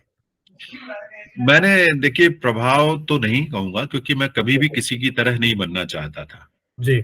लेकिन मुझे सुनकर जो प्रभावित करते थे, जिनको सुनकर मैं प्रभावित होता था, उसमें देवकीनंदन पांडे साहब समाचार वाचन में थे, और मनोज मिश्रा जी, वो भी मुझे बहुत जी। पसंद थे। जी। इसके अलावा कमर्शियल में, सिर्फ कमर्शियल में अपने ये अमीन सयानी साहब कमर्शियल में बहुत अच्छे थे। जी। विविध भारती पर एक ब्रजभूषण जी अनाउंसर थे, वो बहुत खूबसूरत छाया गीत वगैरह कार्यक्रम कुछ होते थे रात को, बहुत ही खूबसूरत करते थे, वो मुझे बहुत पसंद थे उस तरह के कार्यक्रमों में। तो मुझे ये जी। लगता है कि या जसदेव सिंह जी जो कमेंट्री, चाहे 26 जनवरी की हो, चाहे हॉकी की हो, तो मुझे लगता है कि ये सभी लोग अपने अपने, जो उनकी एक विधा थी, जॉनर था, उसमें ये बहुत टॉप पर थे। लेकिन उन लोगों ने जब भी किसी और विधा में जाने की कोशिश की, तो वहां वो जगह, पहचान या सफलता मिली नहीं।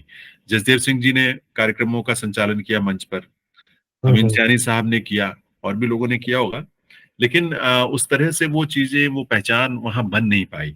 तो मैं एक तो ये बड़ा ये ध्यान में रखता रहा हूँ कि इस तरह का टाइप्ड ना हो जाए आदमी की इसी चीज में करे, और कहीं और जाए तो भी ऐसा ही करने की कोशिश करे। जी। दूसरी चीज ये कि मैं इस बात से बहुत खुश नहीं होता कि कोई ये कहे कि आपको सुन के वो याद आए, या आप वैसे उनके जैसे बोलते हैं।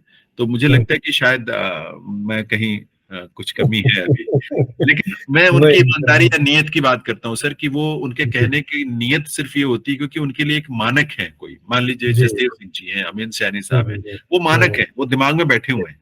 तो जो अच्छा उनको कुछ दिखता है तो वो उसके साथ तुलना करते हैं कि आप उनके जैसा बोलते हैं, आप उनको सुन के उनकी याद आ गई। अभी पिछले दिनों मैं अभी वहां चंडीगढ़ कार्यक्रम के लिए गया था एक, तो वहां गवर्नर साहब आए, सुबह का कार्यक्रम था मैराथन का। तो स्टेज पर आते ही उन्होंने सबसे पहली बात यही बोली कि आज मुझे अपने कॉलेज के दिनों की याद आ गई। और मैं जैनेन्द्र जी को सुन रहा था, तो मुझे, जब मैं पढ़ता था बीए में, और हम कैसे रेडियो से लोन लगा के, कान लगा के रेडियो से सुनते थे अमीन सयानी साहब को, ऐसे वैसे, इतना अच्छा इनको सुन। तो अब ये बेसिकली वो मेरी तारीफ कर रहे हैं, एक मानक के साथ कर रहे हैं। तो मैं उसको, चूंकि उनकी इंटेंशन वैसी होती है, तो मैं बहुत अच्छा लगता है मुझे, ऐसी बात नहीं है। लेकिन मैं चाहता हूं, और मैंने कोशिश की है थोड़ा, कि मैं किसी की तरह ना हूं, मैं अपनी ही तरह हूं। सर, वैसे इनडायरेक्टली तो आपने ये प्रसंग सुना दिया, लेकिन मेरा एक सीधा सवाल ये था कि आप बहुत लोगों से मिले, साहित्य में, राजनीति में, थिएटर में, फिल्मों में। कोई ऐसा क्षण जब किसी भी इस तरह के व्यक्तियों ने, जो अपने अपने फील्ड में एक बहुत ऊंचे पद पर बैठे हों, आपकी एंकरिंग को लेकर के, इंटरव्यू को लेकर के, कभी कोई ऐसी टिप्पणी की हो जिससे लगा हो कि हाँ, आज मेरा एंकर या ब्रॉडकास्टर होना जो है वो धन्य हो गया, या एक आत्मसंतुष्टि होती है ना कि भाई आज उतने बड़े व्यक्ति ने, क्योंकि आप तो मेरे ख्याल जहां भी अपना काम कर रहे हैं, वो टॉप पे जो लोग बैठे हैं वहां, उनसे आपका संवाद किसी न किसी रूप में होता रहा है, चाहे वो आपके बॉस रहे हो, चाहे जो विभिन्न क्षेत्रों में आप लोगों से मिले हो। कोई ऐसा प्रसंग याद आ रहा हो तो वो जरा हमारे साथ साझा करें। सर, ऐसे बड़ी लंबी लिस्ट है। हाँ, लेकिन कोई एक दो ऐसे संस्मरण जो। लेकिन मैं अभी, देखिए, मैं हाल का बहुत पुराना नहीं है, जी। याद आ रहा है मुझे। दिल्ली में गांधी स्मृति एवं दर्शन समिति है, जहां जी। 2 अक्टूबर और 30 जनवरी को कार्यक्रम होते हैं। तो हम्म। वहां राष्ट्रपति जी आई थी, द्रौपदी मुर्मू जी। तो हम्म। कार्यक्रम, मैं पिछले कुछ सालों से वो कार्यक्रम करता हूँ, और मैं, मेरा ये फिक्स है कि वहां मैं करूंगा। तो मैं उस कार्यक्रम के बाद फिर वो सबसे, वो धर्मगुरु भी बैठे होते हैं, उनसे मिलते हुए, कलाकार जो आए होते हैं बॉम्बे से, या बड़े कलाकार कुछ कोई ना कोई आता है भजन के लिए, उनसे मिलते हुए, उसके बाद की जगह मेरी होती है, जो यहाँ से मैं एंकरिंग करता हूँ। फिर वो जगह है जहाँ पर बापू की स्मृति में वो स्मारक बना है, जहाँ पर उनको गोली लगी थी। तो ऐसे होके उनका फिर वो वापस अपना लोगों से मिलते हुए चली जाती है। तो जब वो धर्मगुरुओं के आगे, कलाकार के आगे मैं था, तो सामने आई, तो मैंने उनको प्रणाम किया। प्रणाम किया तो देखकर देखी वो, और मुस्कुराई, और उन्होंने कहा कि आपका तो कोई जवाब ही नहीं है। अच्छा। तो अब चलिए। ये, अब मेरे लिए तो ये बहुत बड़ी बात थी ना, सही बहुत सही। बड़ी। हाँ, नहीं, देश के राष्ट्रपति का ये कहना अपने आप हाँ, में बहुत बड़ा सुकून है। और इतने स्नेह भाव से उन्होंने ये बात कही, मतलब वो स्नेह भाव से इतने स्वाभाविक रूप में ये बात कही कि उसमें कोई बनावटीपन नहीं था और उनको जरूरत भी नहीं थी।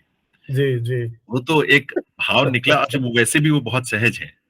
तो जी, ये चीज मैं, मतलब मुझे अंदर तक जैसे ना, मैं तृप्त हो गया इस बात को सुन जी, के। जी, जी, मुझे जी। लगा कि किसी पुरस्कार की क्या जरूरत है, ये अपने यही आप में बहुत बड़ा अपना बड़ा पुरस्कार। पुरस्कार है। हाँ। अच्छा, इसी का बिल्कुल कॉन्ट्रास्ट, कभी कहीं कोई ऐसा संकट आ गया हो जिसका दुख आज तक कहीं न कहीं मन में चुभ रहा है कि यार ये बहुत बड़ी गलती कर दी हमने, कोई भी असावधानी से या कहीं रह गया हो, ऐसा कोई प्रसंग है या सभी जगह अपनी डिस्टिंक्शन और सेंचुरीज बनी है? नहीं नहीं सर, देखिए, छोटी मोटी गलतियां होती हाँ, रही हाँ। हैं। हुँ, हुँ। कभी, मतलब बड़ी कोई ऐसी गलती नहीं, लेकिन छोटी मोटी हो जाती है कई बार। प्रोग्राम हुँ, आयोजक हुँ। या जो ब्रीफिंग है या कहीं कुछ ऐसे तालमेल का अभाव हो जाता है तो चीजें हुँ, क्लैरिटी नहीं होती, जैसे तो हमने कुछ और बोल दिया, होना कुछ और था।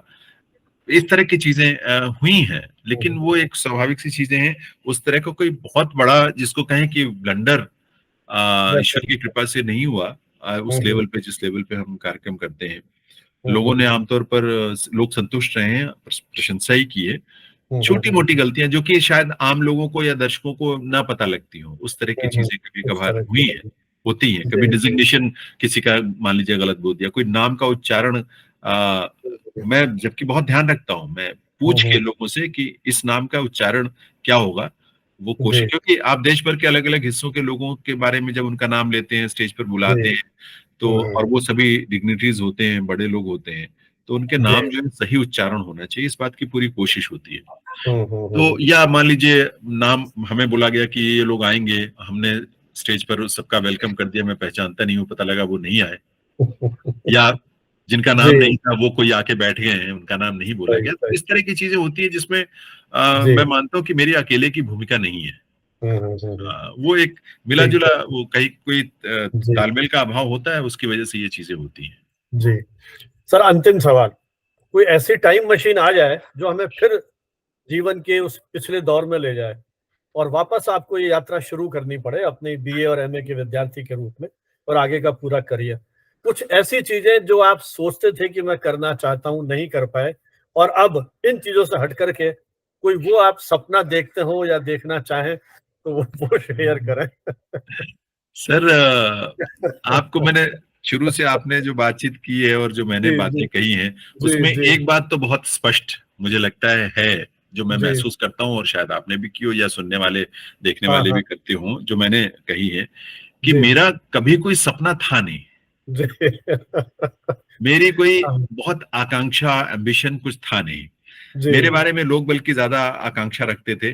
मेरे कमल जी, तिवारी जी जो मतलब बड़े बड़े भाई की तरह हैं, वो जी। मुझे चंडीगढ़ में जब थे तो कहा करते थे कि हुँ, हुँ। जेके मुझे बोलते थे प्यार से लोग हुँ, आपस में। हुँ। तो जेके, मैं जी। तुझे राष्ट्रपति भवन में प्रोग्राम करते देखना चाहता हूँ।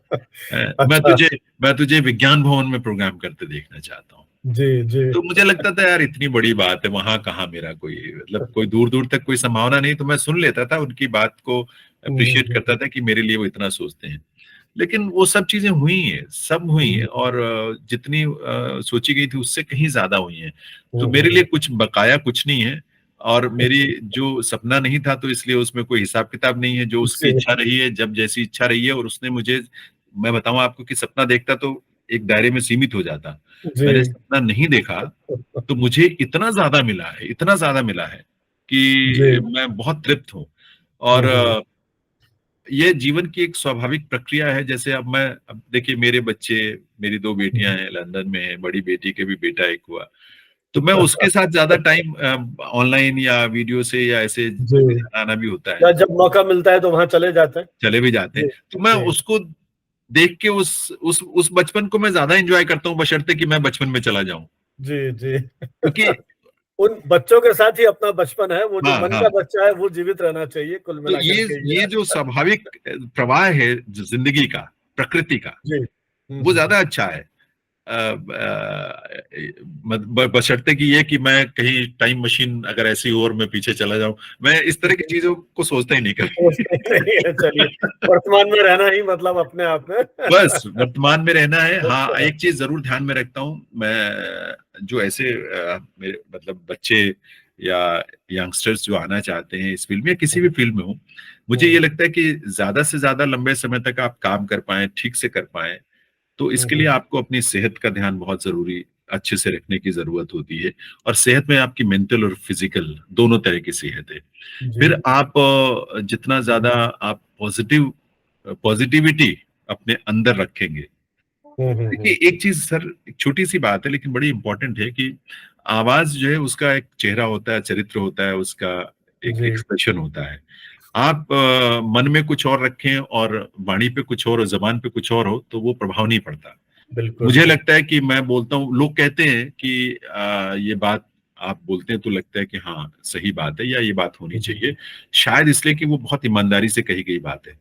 मैं जीता हूँ, चीजों को महसूस करता हूँ, वो मैं करता हूँ। मैं जब प्रोग्राम करता था एफएम गोल्ड पे, एक प्रोग्राम दिल्ली तो है मैं करता था, तो उसमें हम दिन रोजमर्रा की चीजें डिस्कस करते थे।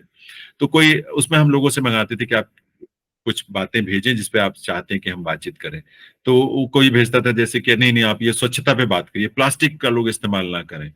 तो मैं कहता था उनसे कि देखिए, किसको नहीं पता कि स्वच्छता जरूरी है, प्लास्टिक नहीं यूज करना चाहिए, ये सब तो ये मैं किसको बोलूं, मेरे से लोग समझदार हैं। तो वो फिर उनका जवाब आता था वहां से कि नहीं आप कहते हैं तो आपकी बात का असर होता है। तो उनको लगता था, मुझे नहीं लगता कि ऐसा कि मैं इतना प्रभाव छोड़ पाता हूँ, लेकिन उनको लगता है। तो लगता मुझे है। लगता है कि ये आपके शब्दों में आपके मन की जो ईमानदारी है, आपकी नीयत की ईमानदारी है, ये जी, उसका प्रभाव है। ये बिल्कुल। आवाज का प्रभाव सिर्फ नहीं है, आवाज बहुत लोगों की बहुत अच्छी हो रहती है, होगी, लेकिन आपकी नीयत, आपकी सोच, आपकी पॉजिटिविटी, आपकी सहजता, वो सब चीजें झलकती हैं आपके आवाज में, वो चरित्र आपका प्रदर्शित करती हैं सर। जी, नहीं, बहुत ही सुंदर बात कही आपने कि हम जिस तरह से शब्द बोलते हैं वो कहीं हमारे चरित्र की भी अभिव्यक्ति है। बिल्कुल। और वस्तु तो मैं तो यूँ कहूँगा कि आपने अपना पूरा जीवन में जो साधना की है, जो भी आपने अपने रुचि के अनुकूल प्रतिकूल जैसा भी रहा हो, लेकिन जो भी काम आपने हाथ में लिया, चाहे ब्रॉडकास्टिंग का है, एंकरिंग का है, एक्टिंग का है, जो दायित्व आपको दिया गया उसको आपने बहुत ही समर्पित भावना से निभाया। और निश्चित रूप से इसीलिए जो आपका मित्र मंडली है, जिनके साथ आप काम कर रहे हैं, उनके मन में इतना सम्मान है और आपसे अपेक्षा करते हैं कि आपके मुँह से निकला कोई भी वचन, उसका प्रभाव बहुत दूरगामी होगा।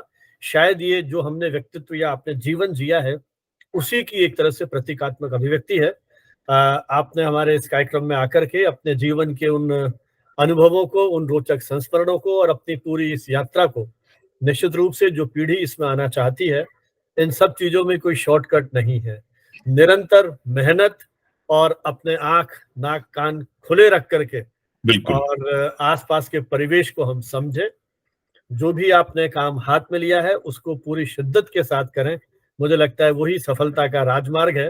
बिल्कुल। बहुत-बहुत धन्यवाद आपका। और जो मित्र हमारे इस कार्यक्रम को देख रहे हैं, उनसे हमारी अपेक्षा है कि ये हमारा एक शैक्षिक अभियान है।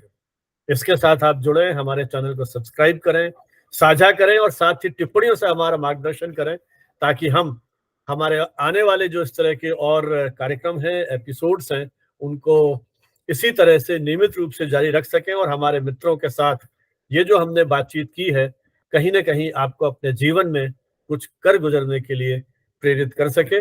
बहुत-बहुत धन्यवाद। बहुत जय बहुत हिंद। धन्यवाद सर, आपका, आपने अवसर दिया। आप नहीं सर। अ, गुरु हैं और बड़े हैं, सचमुच। तो इसलिए, लेकिन एक चीज मैं कह रहा था कि जो जी। आप टाइम मशीन की बात कर रहे थे ना, इस कार्यक्रम में बात करते करते हम उसी भाव के साथ जी चुके। सही, अब सही सोचिए कि बात आपने है। शुरुआत की थी बचपन से, कहाँ पैदा हुए और अभी यहाँ तक की, तो एक तरह से हम सही। पूरी उसमें एक जर्नी हम कर पर चुके पूरी की। लेकिन सर होता क्या है, बचपन में लगता है कि बड़े कब होंगे और जब बड़े होते हैं तो यार बच्चे कब बनेंगे।